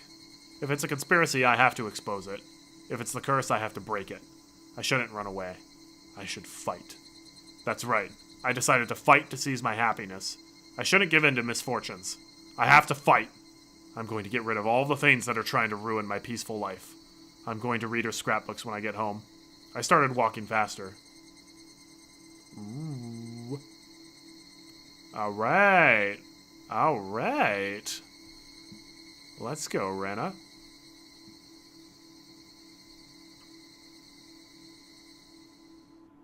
New tips unlocked. Lunch takeout list? Is this going to be another weird Rika scene? Probably. Achievement unlocked. Icky themes. Believe in a conspiracy. Cool. Is this going to be what the mystery girl wants to order as takeout? Attention, Kuroda Mental Clinic. Hello. To get straight to the point, we can assume that this is an acute case of post-traumatic stress disorder. Oh, this is probably about Rena, back in the past. The patient is subject to tremendous stress because of her parents' sudden divorce and being forced to choose to live with either her mother or her father. Furthermore, the patient firmly believes that she was responsible for their parents' divorce, which further drives her to self-mutilation. The patient's largest shock stems from a sense of betrayal of her own household, which she believed was an absolute safe haven. Henceforth, there is a high possibility that the patient will resort to psychological defense measures to protect her family. For example, she might feel high disdain for any person of the opposite sex who approaches her father. Yeah, maybe. She might feel uncomfortable about having other people in her home. She also may display eccentric behavior in order to keep people away from it. As an example of the latter, there are reported cases of patients unconsciously bringing home garbage. I know this is not supposed to be funny, but the fact that they were able to perfectly predict like everything Rena would do is kind of impressive. It's highly important that the patient remains in close communication with her father. By deepening the communication between the two of them, it'll strengthen their family bond and loosen up her anxiety. Since the patient only shows signs of an acute syndrome in this case, there's a very good chance that she'll recover within 3 months with her father's support and proper medication. However, it's common for a patient who seemed to have recovered to have a sudden reoccurrence, a flashback, even after 10 years. Her father is still fairly young, and there's still a chance that he could remarry. However, seeing an unfamiliar member of the opposite sex through remarriage could trigger a flashback to the patient, which may lead to avoidance behavior or hyper-awareness. Please explain this part thoroughly to the father in order for him to understand the recovery process. Should the father decide to remarry, it's recommended that he should hold off in telling the patient until she reaches the age where she's capable of living independently. So hence why he's like, oh, not yet, and they were kind of assuming that. He'd wait till she was 18. Also, the cause of the patient's psychosomatic self-mutilating behavior, delusional parasitosis, seems to be its own culture-bound syndrome.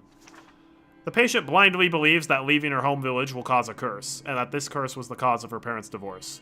We believe this is a subconscious defense mechanism to reduce her mental trauma by shifting the blame from herself to her village's curse. According to the patient's statement, the culture of her home village is extremely strict and exclusive. The patient believes that there is no way to be saved from the curse other than by going back to the village, as the curse will continue as long as she lives in her current environment. Through this, we see an inclination of schizophrenia, and believe that the chances are high that the patient will continue to alter their perceived reality. Schizophrenia, a case where patients' personalities are reduced, causing altered perceptions of reality and delusions. Her delusion about the maggots dwelling in her own blood is a perfect example, and it's also the cause of the psychosomatic self-mutilating behavior.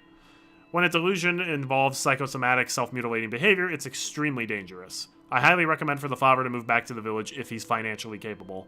Allowing her to live with relatives in the village might also work. If such a strong belief can induce symptoms such as self-mutilation, then there might be other cases similar to this one. Perhaps prior medical files that document similar culture-bound syndromes may be available at a large medical institution in her local area.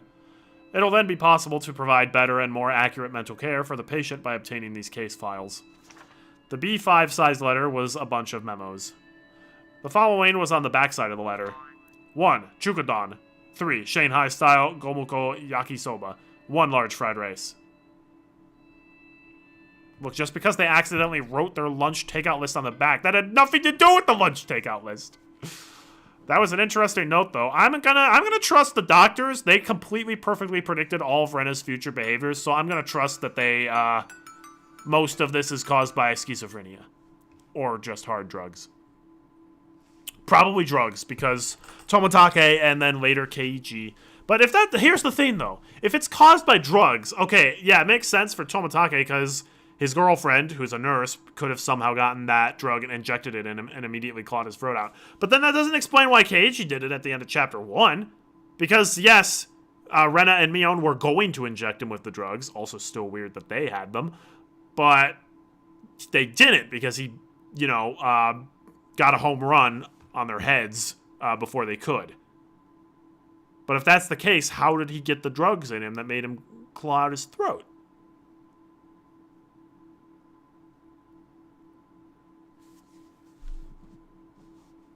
Pieces are falling together, but I feel like figuring this out is like trying to figure out the Five Nights at Freddy's lore. Every time things start to make sense, there's always a couple things that's like, no, that doesn't make sense because that doesn't add up anymore. Oh boy.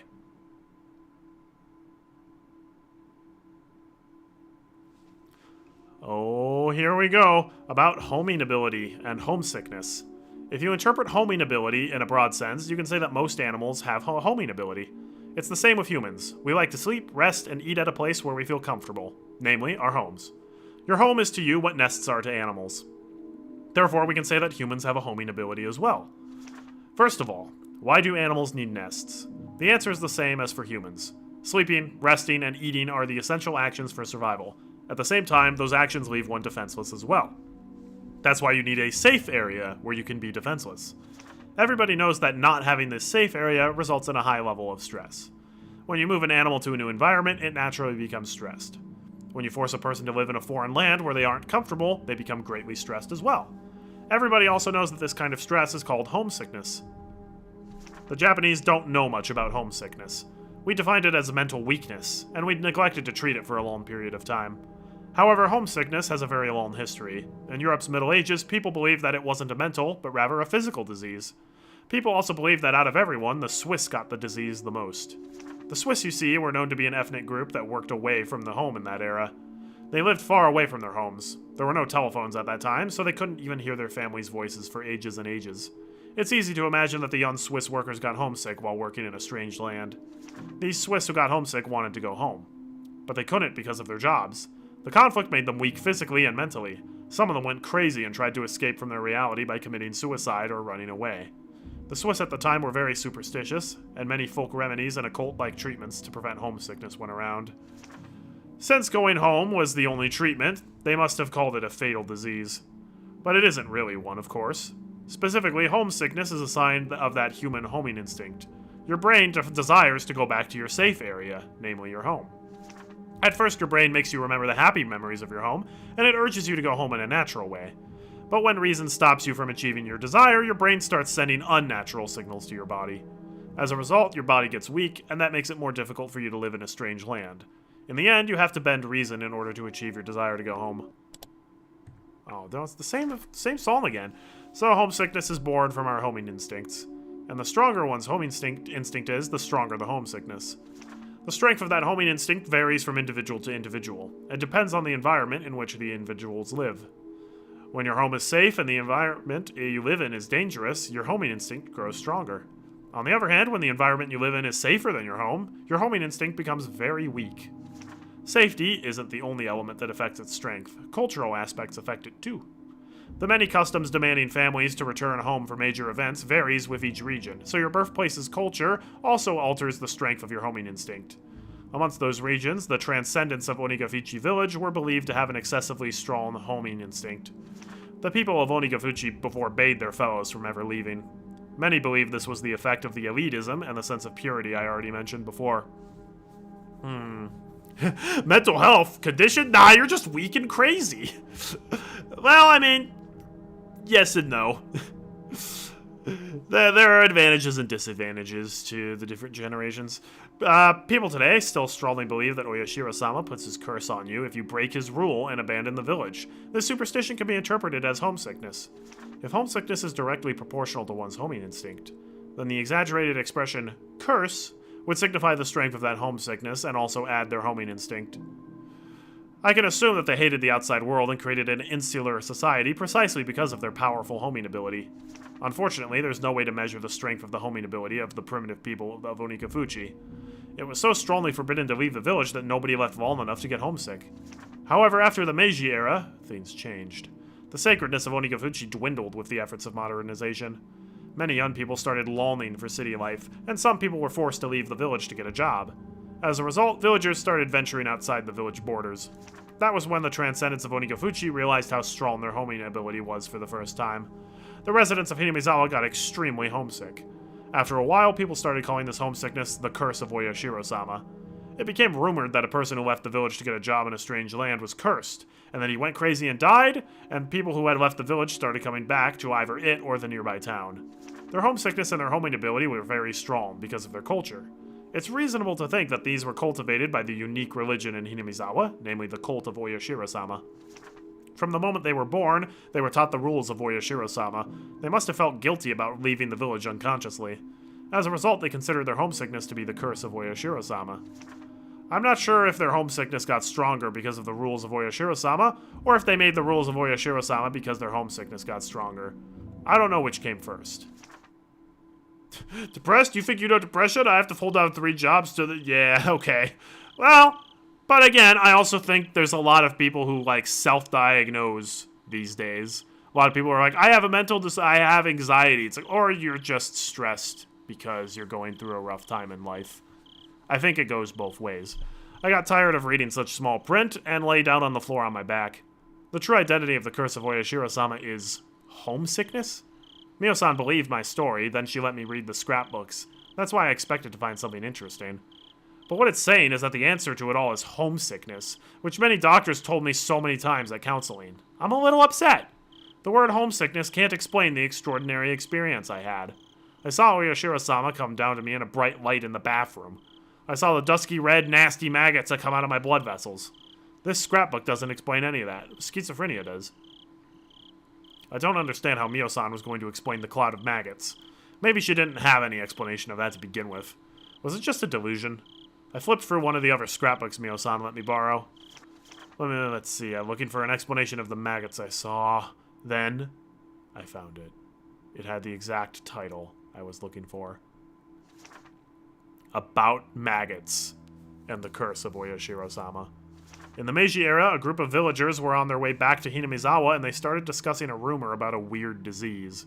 They said that maggots started crawling out of the wounds of a person who left Hinamizawa, and that the maggots ate the person's body from the inside. The Shinto priest of the Furde Shrine at the time explained that the weird disease was a sign of the curse of Oyashiro-sama. According to tradition, the Shinto priest showed the villagers an ancient scroll, and he told them that the story of the maggots had been passed down through the ages. The Dragon Scroll! This is what the scroll said. The world where the demons came from must be interpreted as the land of death. And the demons in that land of death had to live their lives while being eaten by maggots. The villagers, who are of the demon's blood, had nothing to worry about, as long as they lived in Hinamizawa under the protection of Oyashiro-sama. But once they left Hinamizawa, abandoning that protection, the maggots that had been sleeping in the blood of the demons would start to awaken, and they'd eat their bodies from the inside out. The maggots just wake up based on the geographical orientation that you're in? Yeah, sure. This maggot disease scared the villagers for a while, and they asked the shrine to provide them with protective talismans whenever they had to leave the village on business. This is interesting, as it's similar to the way homesickness was dealt with by the Swiss in the Middle Ages. After the war started, the delusion of the maggot disease faded away, but there remained a custom to send talismans to families that lived away from Hinamizawa. The talismans had the word maggot on them. But the most interesting part of all of this is that the residents of Hinamizawa didn't know about the maggot disease until the rumors began. I'd thought that their unconscious worship made those people think of homesickness as a curse. So this case of the previously unknown maggot disease directly contradicted the research I had done so far. It's natural to think that the group of people who were on their way back to the village were lost in a mass delusion because they strongly believed in the curse, and that the Shinto priest took advantage of their state of panic to install a deeper faith in them. But I'm not fully convinced that it was merely a coincidence that this mass delusion matched the story in the old picture scroll. Also, mass delusion doesn't work that way.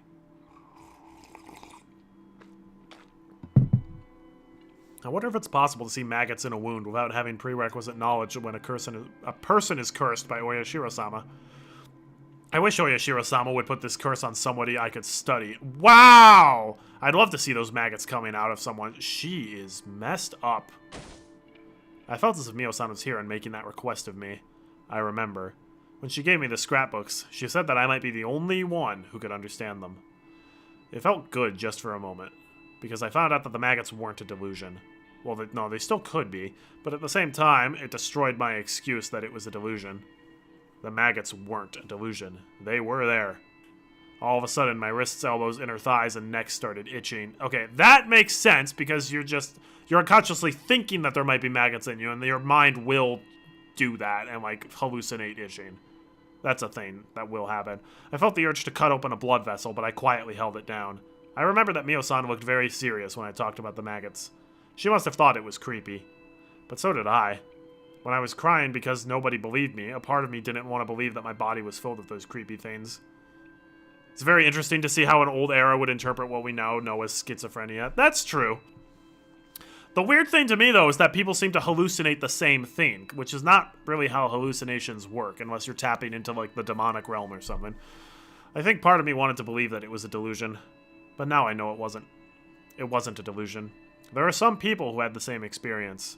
Maggots in the demon's blood will awaken when you lose the protection of Oyashiro-sama. In other words, they may not awaken under the protection of Oyashiro-sama.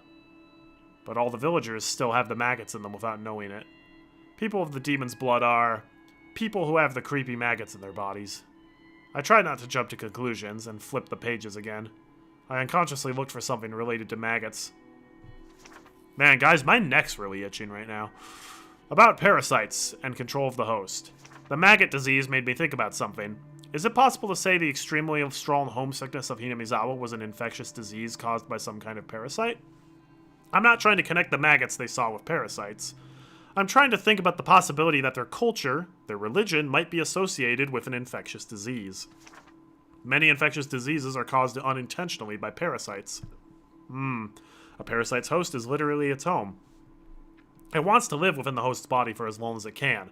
The best way to do it is to coexist with the host without the host realizing it. But some parasites try to control their hosts and use them for prosperity. For example, some parasites have an ability to control their host in order to force them to be eaten by a superior host. A typical example is the Dicrocolium dentricotum. It uses snails or ants as their intermediate hosts, and it forces them to move to the upper side of vegetation so that it's easier for a superior host to consume it. One parasite that controls more complicated animals is the Toxoplasma gondii. It uses mice as intermediate hosts, with the superior hosts being cats. This parasite makes a mouse lose its fear of cats in order to increase its chance of getting eaten, so that the parasite can live within a cat instead. There are parasites that choose hosts at random. The rabies virus is commonly known for that.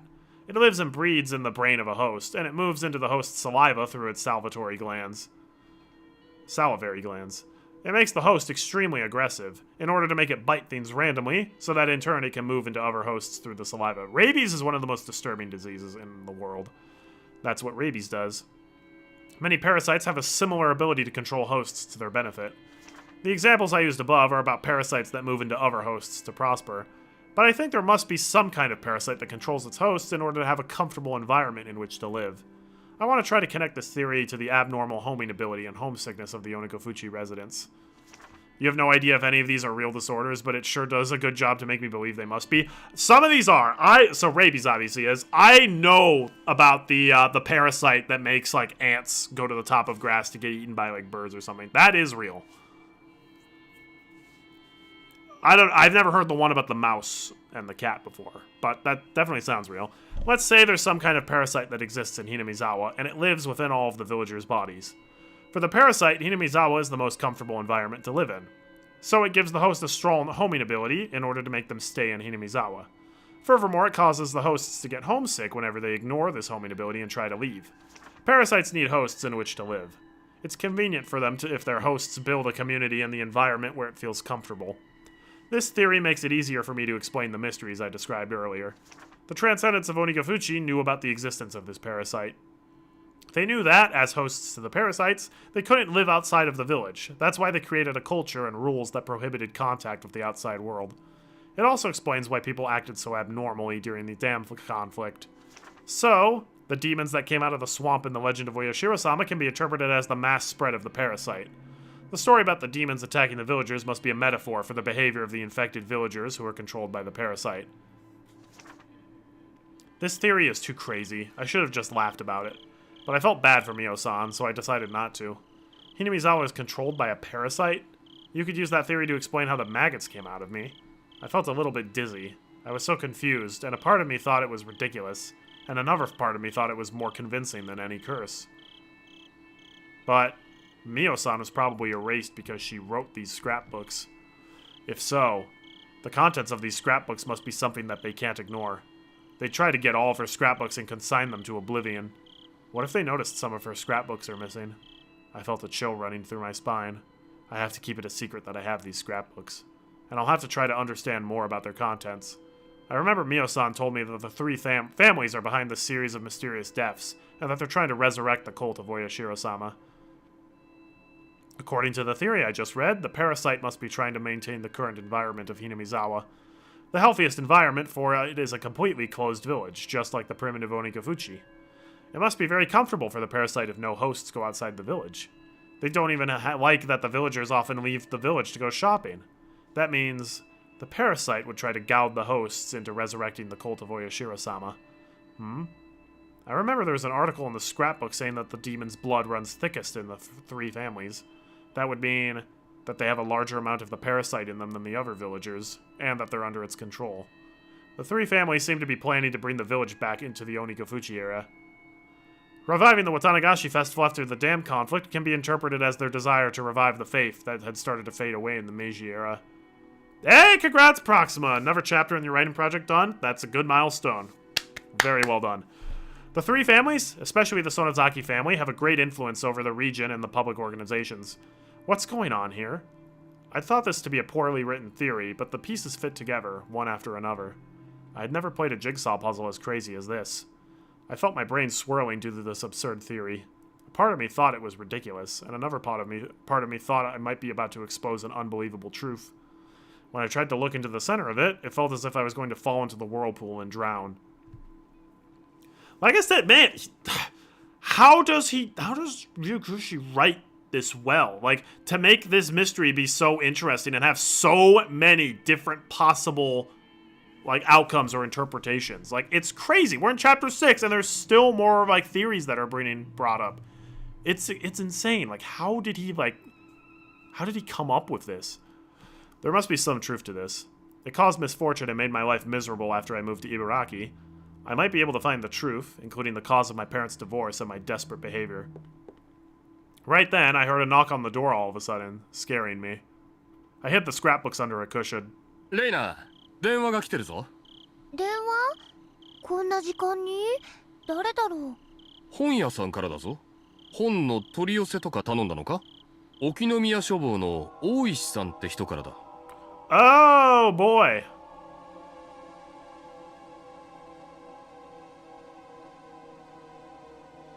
Ooh.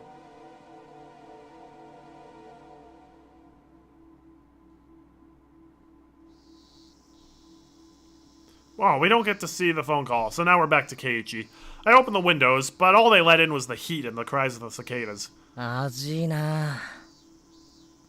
味ね。 No. It was the break time between classes, but we really couldn't get any rest. Mion and I leaned on our desks, exhausted by the heat. The younger kids sure are tough, considering how the heat wasn't bothering them at all. They were running around the classroom despite the temperature. やっぱりさ、都会の学校だと教室にもクーラーとか入ってるわけ？そんなことねえぞ。あるのはせいぜい職員室ぐらいだな。Well, the teachers have to be there longer, so I get it. うわぁ、それは羨ましいね。生徒みんなで職員室を襲って占拠とかしないの？ This is actually Shion right now. その辺の発想が実にミオン臭い。ああ。 I didn't even have the energy to laugh. Mion and I stopped talking and used our notebooks to fan ourselves. I looked at the empty seat nearby. It was Rena's. Rena didn't come to school today. She called and told Chia-sensei that she couldn't come because she's sick. レナのやつ、最近元気ないよな。Yeah, I wonder why. It's not like she committed double homicide or anything. だね。 Although she doesn't really seem to feel bad about that. She's actually just discovering more about the cult of Oyashiro-sama. This is really hitting some Chapter 1 parallels. Yeah, they're skipping a lot because there's a lot of stuff where it's like, yeah, you know how this happened into Chapter 1? Yeah, this happened here as well. Yeah, this is such a weird hybrid of Chapter 1 and 3. 暑さにやられたのかもね。 Although the only real parallel to Chapter 3 is the murder that took place. Of the same guy! なあ、本気で暑さでやられたと思ってるのか？そう思ってるけど。例の一件がさ。かもね。それに暑さも加わって夏バテでも起こしたんじゃないかな。 I can't even imagine how distressing it must have been for her to commit a murder, dismember the bodies, then get caught by her friends. We took each other's hands at that place and we united. All of us believed that we had closed the case there and had regained our peace. But was that as easy a task for Rena as it was for us? She must not have quite recovered yet. おじさんはみんなで楽しく遊んでればそのうち元気になると思ってたんだけどね。そこまで心の傷が浅くなかったってことかな。こういう時さ、どうしたらレナを元気づけられるかな？多分ほっとくのが一番じゃないかな。おいおい、そんなのでいいのかよ。俺たち仲間だろ？ I forgot Keiichi called in sick in Chapter 1. He did do that, didn't he? Makes sense. But we haven't had Rena encounter anybody with lizard eyes yet. Or vice versa. I'm waiting for the lizard eyes to return. ほら、ホームシックってあるじゃない？ Well, it's funny how you say that word. あれもね、ちょっと寂しいからって言って実家に電話なんかかけちゃうと一気に発症しちゃうらしいよ。寂しい時はぐっと耐えて、例えばスポーツにでも打ち込んで気分転換を図るのが一番なんだってさ。気分転換させてやりたくても、あいつ最近部活に加わらないし。レナはどうか知らないけどさ、人には甘えたい欲ってのがあるんだよ。そばに支えてくれる人や同情してくれる人がいると甘えたくなる欲。慰めてくれる人が現れるとさ、際限なく甘えちゃうことってない？どうだろうな。際限なく甘えるってことは相手の同情をより深く得ようとするってこと。そうするとケイちゃんは慰めてるつもりなのに相手はどんどん落ち込んでいっちゃうことがあるんだよね。慰められて甘えられる。これに味を占めると不幸に酔うのが癖になる。レナもその辺分かってるからわざと一人になろうとしてるんじゃない？慰めや甘えが目的だったら私たちのそばにいて涙を流せば済むわけだし。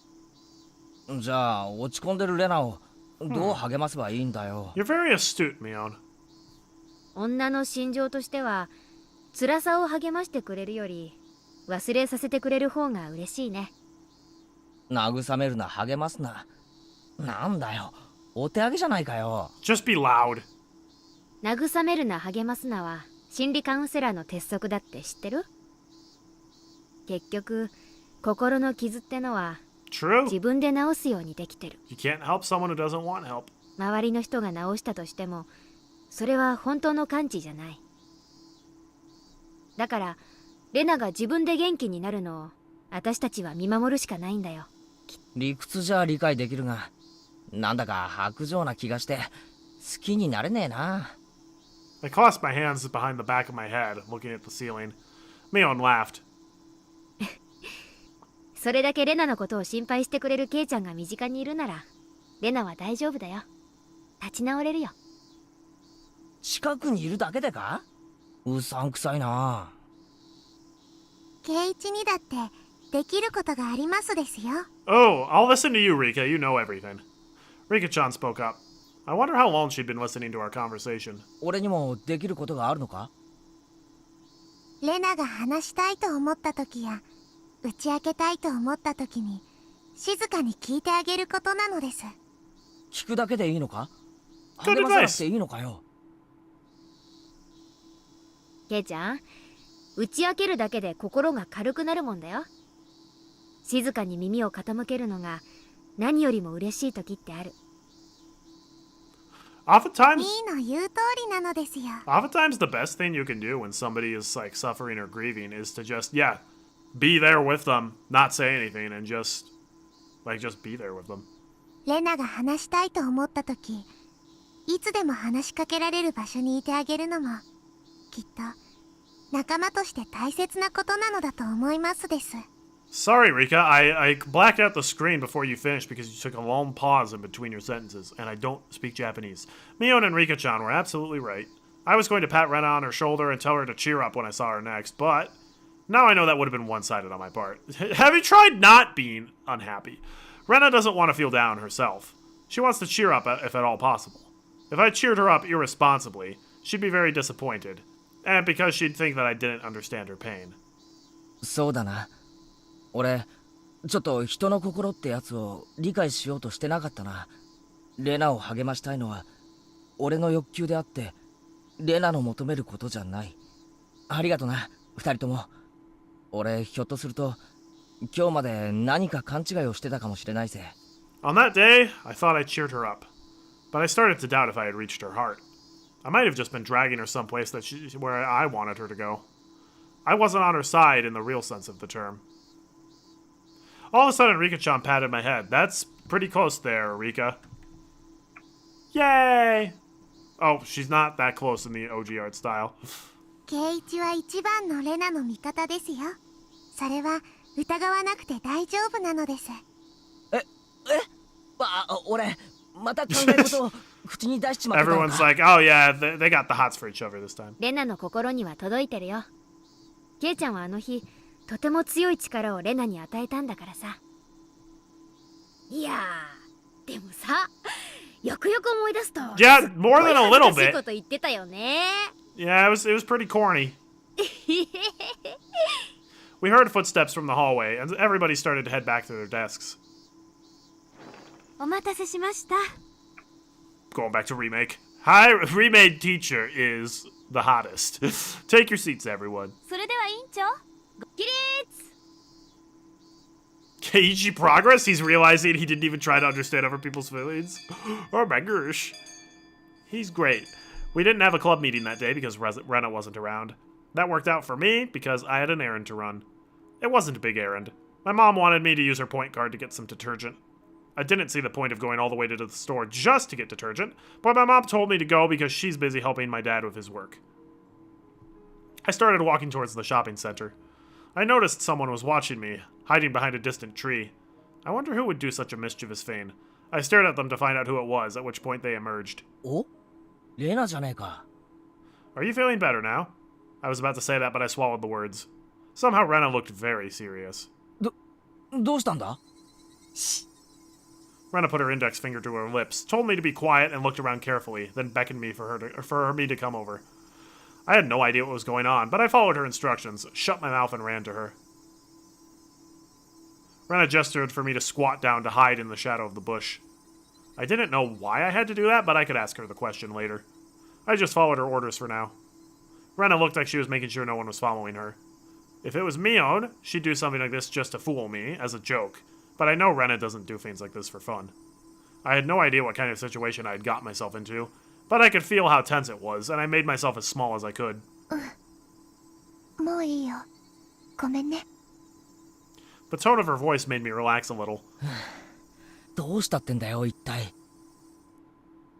多分私、誰かに最近後をつけられているの。 So this is literally... Okay. This is so weird, because we might be able to figure out what happened in Chapter 1 from this chapter, because basically what happened to Keiichi in Chapter 1 is happening to Rena in this chapter. A little bit differently. But yeah, in Chapter 1, Keiichi was like, everyone's following me, and now Rena, everyone's following her too. なんだって Who would follow her? When I thought about it, I realized how stupid the question was. まさか警察かよ。 Rina, Mamiya, and Tepe Hojo. 2 people disappeared. Even though they were awful human beings, the police had to investigate if they found out they'd gone missing.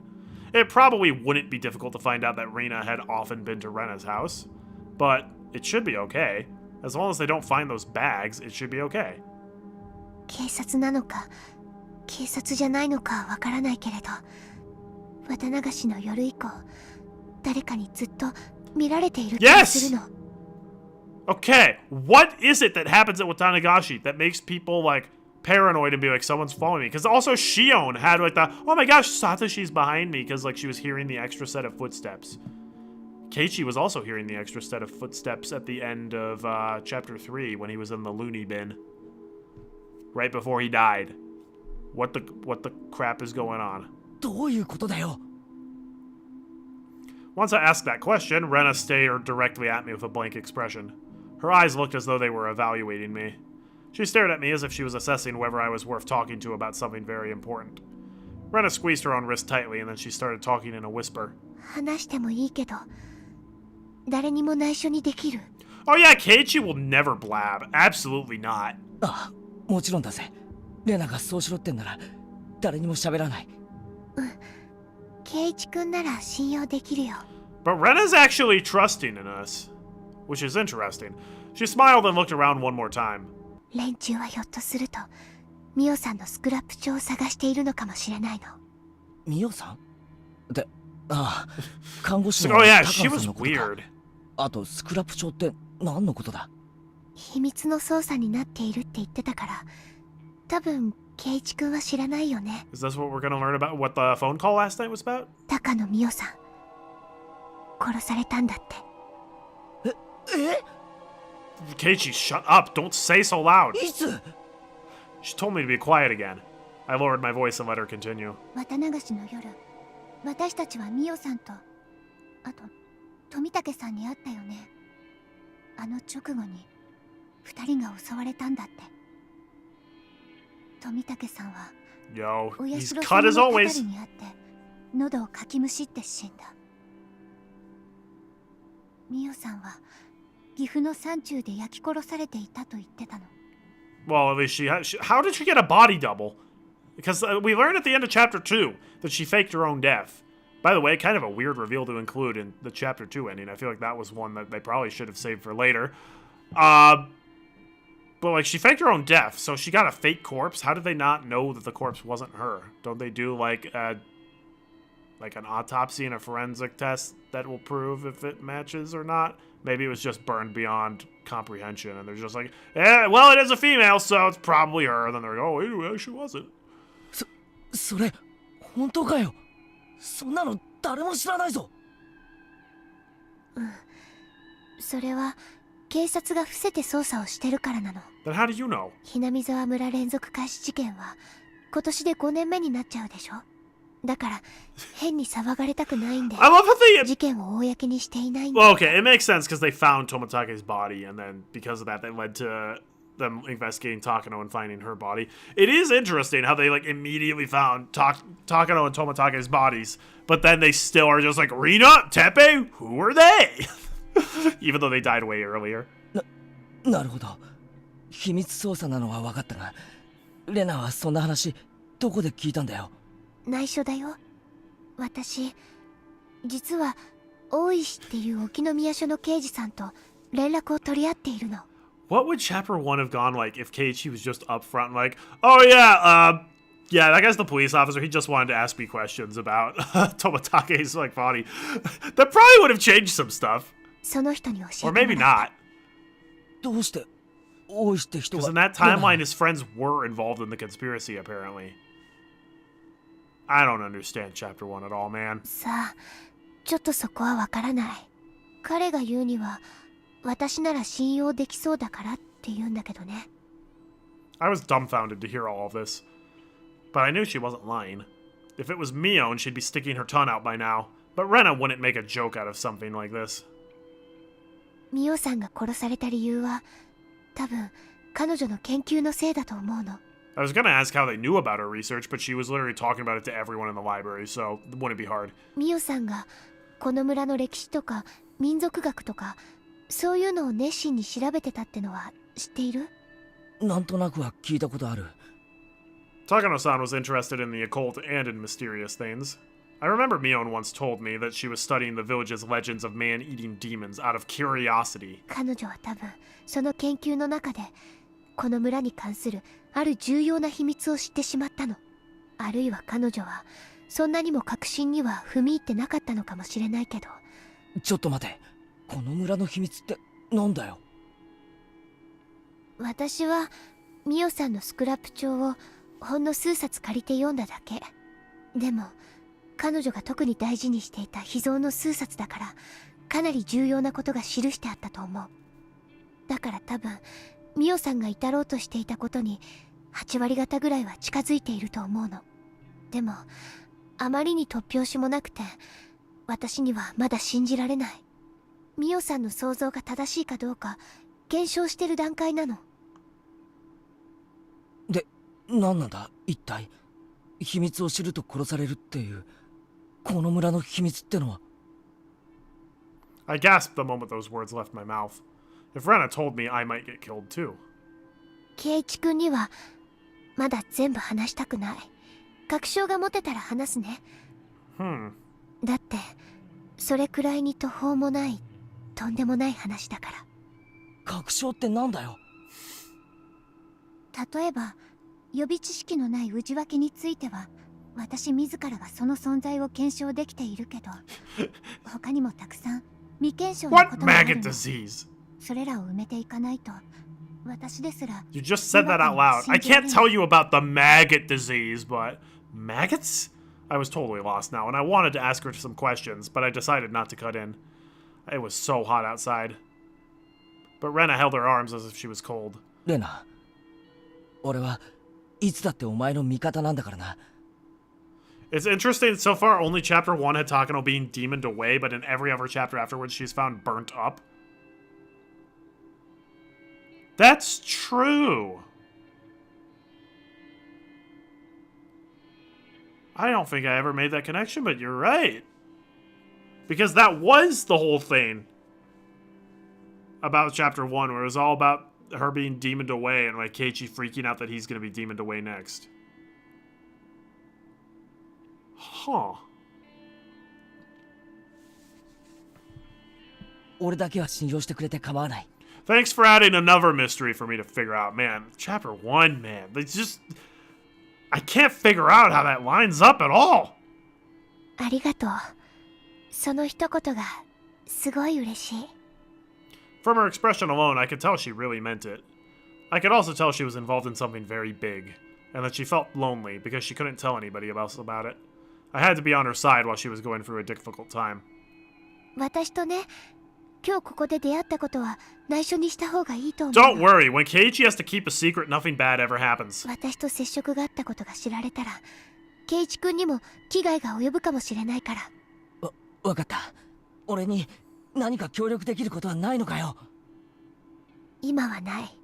でも協力をお願いできることが分かっただけで、今の私には How is he not freaking out when he freaked out so much in Chapter 1?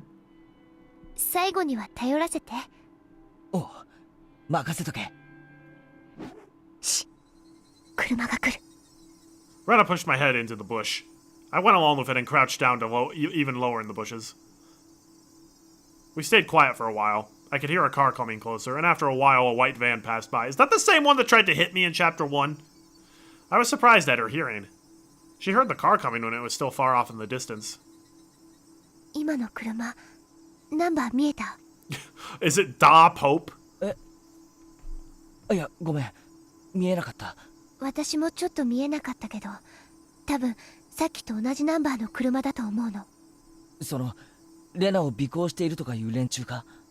多分普段車なんか通らない道で、今日は何度も追い上げられるの。Suspicious. その度に私は隠れてやり過ごしているからいいんだけど、どうもおかしい。そいつらなのか？高野さんたちを殺してレナが持ってるスクラップ帳を狙っているという連中は。 What color was Takano's car in Chapter 3? I don't remember. I don't remember if they even told us. But we rode in Takano's car as Keiichi after burying Teppei. Did she drive a white van? Does it mention that? That would be very... Takano's just like wearing a mask or something, driving around with like a hockey mask, like... That would be funny. 多分 I don't blame her for not being able to believe what's going on, because this is really crazy. Takano-san uncovered something really significant for her studies.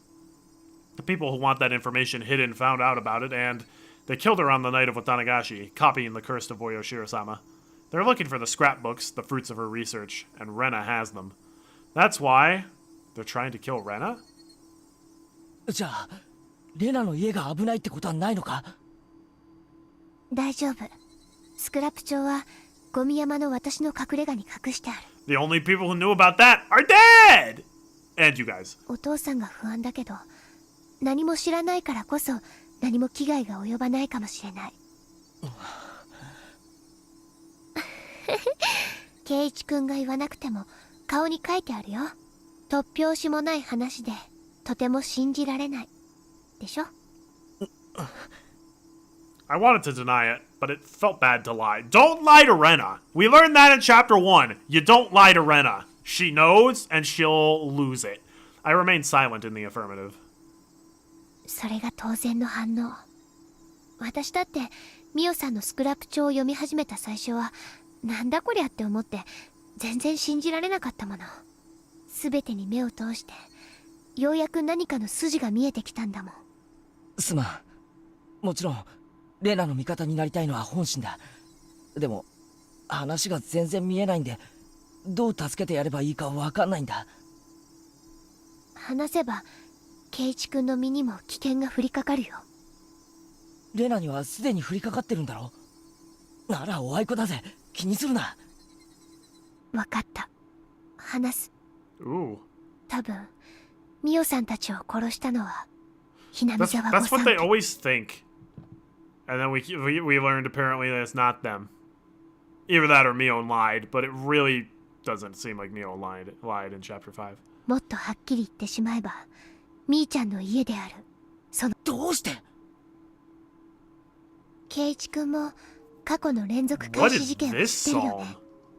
ああ、ダム戦争の時の村の旧敵ばかりが毎年犠牲になっていくっていうあれだろ？この連続開始事件はダム戦争の生産のようなものなの。村の裏切り者を片付けることによって本当の意味でダム戦争を終わらせようとする。確かにそう見えないことはないよな。誰もがはっきりと口にはしないが、うすうすと園崎家の仕業だと疑ってるみたいな話は聞いたことあるぜ。でも裏切り者を制裁するなら別に綿流しの場にこだわらなくてもいいんじゃない？ What is this, like, Jurassic Park Tarzan music we're getting here? It sounds like the music that would play when you're on a jungle level. 毎年たたりで一人、鬼隠しで一人なんてスローペースで殺す必要はない。そうでしょ？ I've never heard the words demoning away before, but Rena clearly thought it might have some kind of creepy, significant meaning, so I decided not to cut in. つまりこれらの連続開始事件は綿流しの祭りに神聖性を取り戻そうとする意志があるの。もっと踏み込んで言うと、明治以降に失われた鬼ヶ淵村の神聖性を取り戻すための段階的イベント。彼らは最終的には太古の昔にそうだったような原理的なお社様信仰を復活させることを目的としている。 Same music. お社様信仰、古出神社のことか？そう、古出神社って崇められていると思う？お年寄りの人は敬っているけど、それだけだよね。子供たちは境内を遊び場くらいにしか思ってないし、ほとんどの村人たちも地域の集会所くらいにしか思っていない。その神聖性は失われている。それがダム戦争をきっかけに蘇ったの。彼らはそれをお社様信仰を復活させるいい機会だと捉えた。ってことはつまりお社様信仰の狂信者たちが裏で暗躍しているってことか？そういうこと。そもそもお社様信仰は御三家によって管理されていた。だから御三家には現代にも脈々とお社様信仰を復活させなければならないという至上目的が受け継がれているの。それを思えば御三家がダム戦争中に村を一丸にまとめたり、廃れかけていたお社様を引き合いに出し、古出神社にわざわざ同盟事務所を設けた理由も透けて見えてくる。じゃあひなみ沢村連続開始事件ってのは、いやお社様を信仰する狂信的な集団の仕業なら待てよ、どうして高野さんが殺されなきゃならないんだ？それは御三家が鬼ヶ淵村と呼ばれた太古からずっと隠してきたこの村のある重大な秘密に関係があるの。それを暴かれるとお社様という神の神聖性が失われる。だから彼らはミオさんの研究が確信に近づいたことを知り消したの。その重大な秘密ってのは何なんだ？それを知ると俺も狙われるってんだろうけど。 I wonder if we're gonna get Keiichi acting like he did in Chapter 1, but then also Rena in a different situation. だからそれはまだ言いたくない。私自身が10割の確証を得るまで、多分今ここで話しても圭一君は耐えきれなくなって。おいおい、俺がそんなやつに見えるかよ。 Yeah, every time I meet you on the road, you're like, ha ha ha, in the derpy Keiichi sprite. もう少し時間が欲しいの。あまりの事実に私ですら受け入れきれていないの。だからもう少し時間を欲しいの。お願い。わかった。今日ここで話したことは誰にも喋っちゃダメだよ。みーちゃんとリカちゃん、もちろんさとこちゃんにもダメ。 Well, you don't have to worry about that. Rika's gonna be dead in a couple days. わかったよ。じゃあ圭一君はもう行って。私はもう少し辺りを伺ってから行く。用心に過ぎるということはないからね。 Rena ducked low in the bushes and moved away. I was left alone there. The cries of the cicadas surrounded around me. Surrounded around me? I feel like that's redundant, making it seem as if I was alone there the whole time. I started walking, still dumbfounded. In the end, Rena didn't tell me the secret because she was afraid of putting me in danger. But I am the danger. But she told me clearly that there are people who want to resurrect the cult of Oyashiro-sama, and that they're among the free families that control the entire village. They orchestrated the series of mysterious deaths for that purpose, and they killed Takano-san because she got too close to the secret they wanted to hide.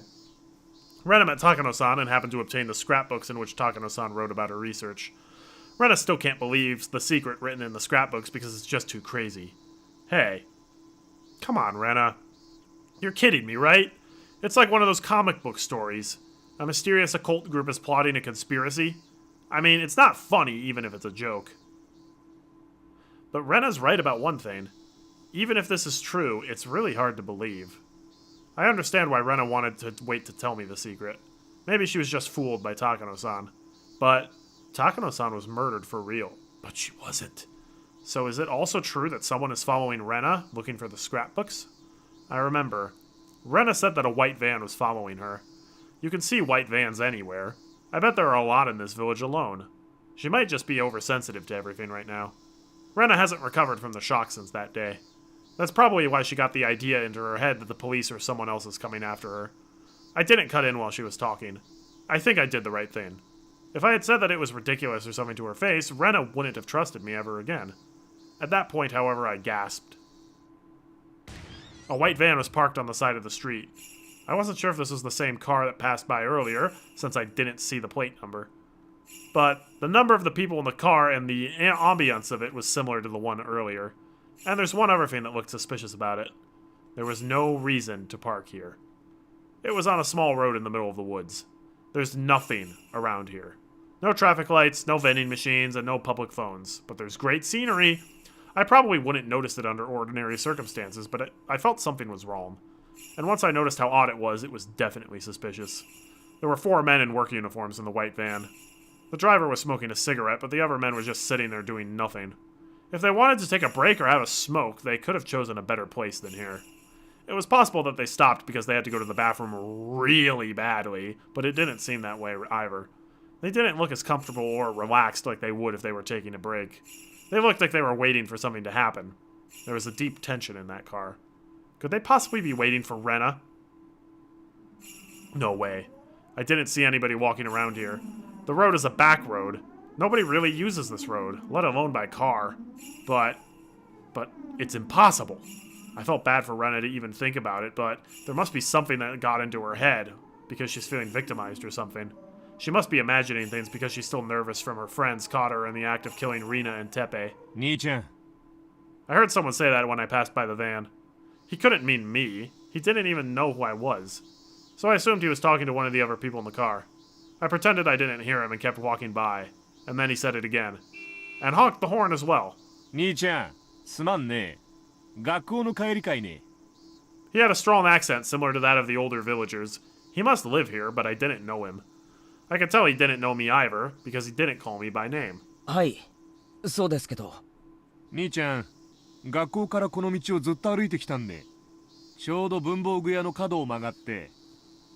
そうですけど、何か？ They were probably lost, I thought. This village has many small turns, and you can easily get lost when you try to take a shortcut. So they must have been waiting for someone to ask for directions. But then he said something disturbing. 兄ちゃんさ、この道の途中で女の子に会わんかったかいね。Uh-oh. あの、 Identity crisis saw on his back. 白い帽子に白い服を着た女の子なんよ。紫のリボンもついと。会わんかったかいね。They were definitely talking about Rena. いえ、 Oh no, he's the worst liar in the world. They're gonna know he's lying. 会ってないです。 I wasn't ready to hear them ask that. Rather, I was scared. That's why my voice got all shaky. Up until that point, I couldn't believe Rena's story. I thought it was ridiculous. I actually laughed, if only to myself. That's why I wasn't ready at all. My heart was beating fast and I was sweating all over. I immediately answered, no, I didn't, but... It might have sounded like an obvious lie. The driver stared into my eyes. He looked like he was trying to figure out if I was lying or not, and my legs started to shake. I felt like a frog under the glare of a snake, and I couldn't move a muscle for a while. But I think the same went for those men, too. They were clearly a suspicious group, and they had just asked a villager about a girl out of the blue. Anybody would get suspicious. And I was right. The man broke the ice and started making excuses before I even asked him why he wanted to know about the girl. ああ、そんな深い意味はないんで。さっき女の子を追い抜いたのによ。来たのが男の子だったから。そうですか。忘れてえな。ごめんな兄ちゃHmm. ん。うちらもう行くんて。The man started the engine and drove away. After they left, I saw nothing. That's right, nothing. There was no reason why they had to park here. So, were they really waiting for Rena? They basically just said they were.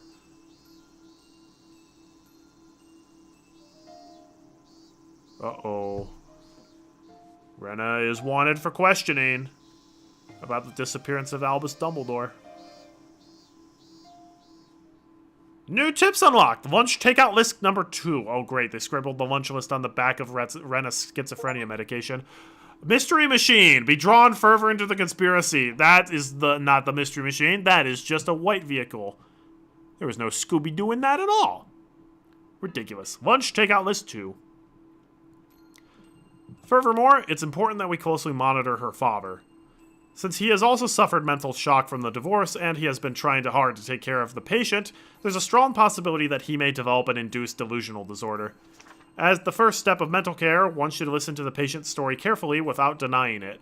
That's the most basic of basics. However, when the patient and the listener are related, it's easy for the listener to become deeply influenced by the patient's delusions. Additionally, delusional parasitosis is widely known to make people highly impressionable, and the influence sometimes can spread throughout a whole community. That's true. Therefore, even if several people claim to acquire a parasitic infection, it doesn't necessarily prove the existence of a parasite. Well, how very interesting that you would bring that up. Some of the phone calls to the healthcare centers for the extermination of pests are nothing but a mass delusion. Since the subject matter of the delusion in this case is extremely rabid, the patients might harm or even kill each other in abnormal ways, believing this to be the treatment for the disease. They might also give up hope and commit suicide together in the worst case. This influential delusional disorder, otherwise known as shared psychotic disorder, shows a particularly strong possibility of influencing close companions.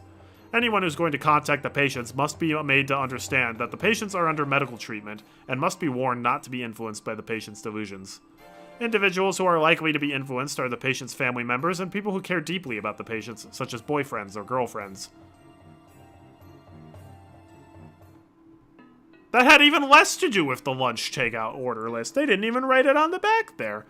Well, that doesn't paint a good light for what's going to happen to Keiichi now, wasn't this? This is a cheerful conversation topic. What else is new for Higurashi? Still more pleasant than... It's still a lot more pleasant reading that than the child abuse statistics in Chapter 3. That was by far the most disturbing tip. And also probably the number 3 most unnerving moment in the series for me up to this point. Alright, well, I think we're going to end the stream there. Because my voice is, I'm not going to say going, but my voice is maybe a little bit strained. And we did 2 more parts. We're at the end of Chapter 8 now. So, we got through that a little bit quicker than usual, but... a lot of it, I think, was retreading old ground with the Curse of Oyashiro-sama and the history of Onikafuchi. So, there we go. That's where we're going to leave it for tonight. Thank you so much for watching and chatting, everybody. It was great catching up with you all. I hope you guys have a fantastic rest of your night, and God bless everyone.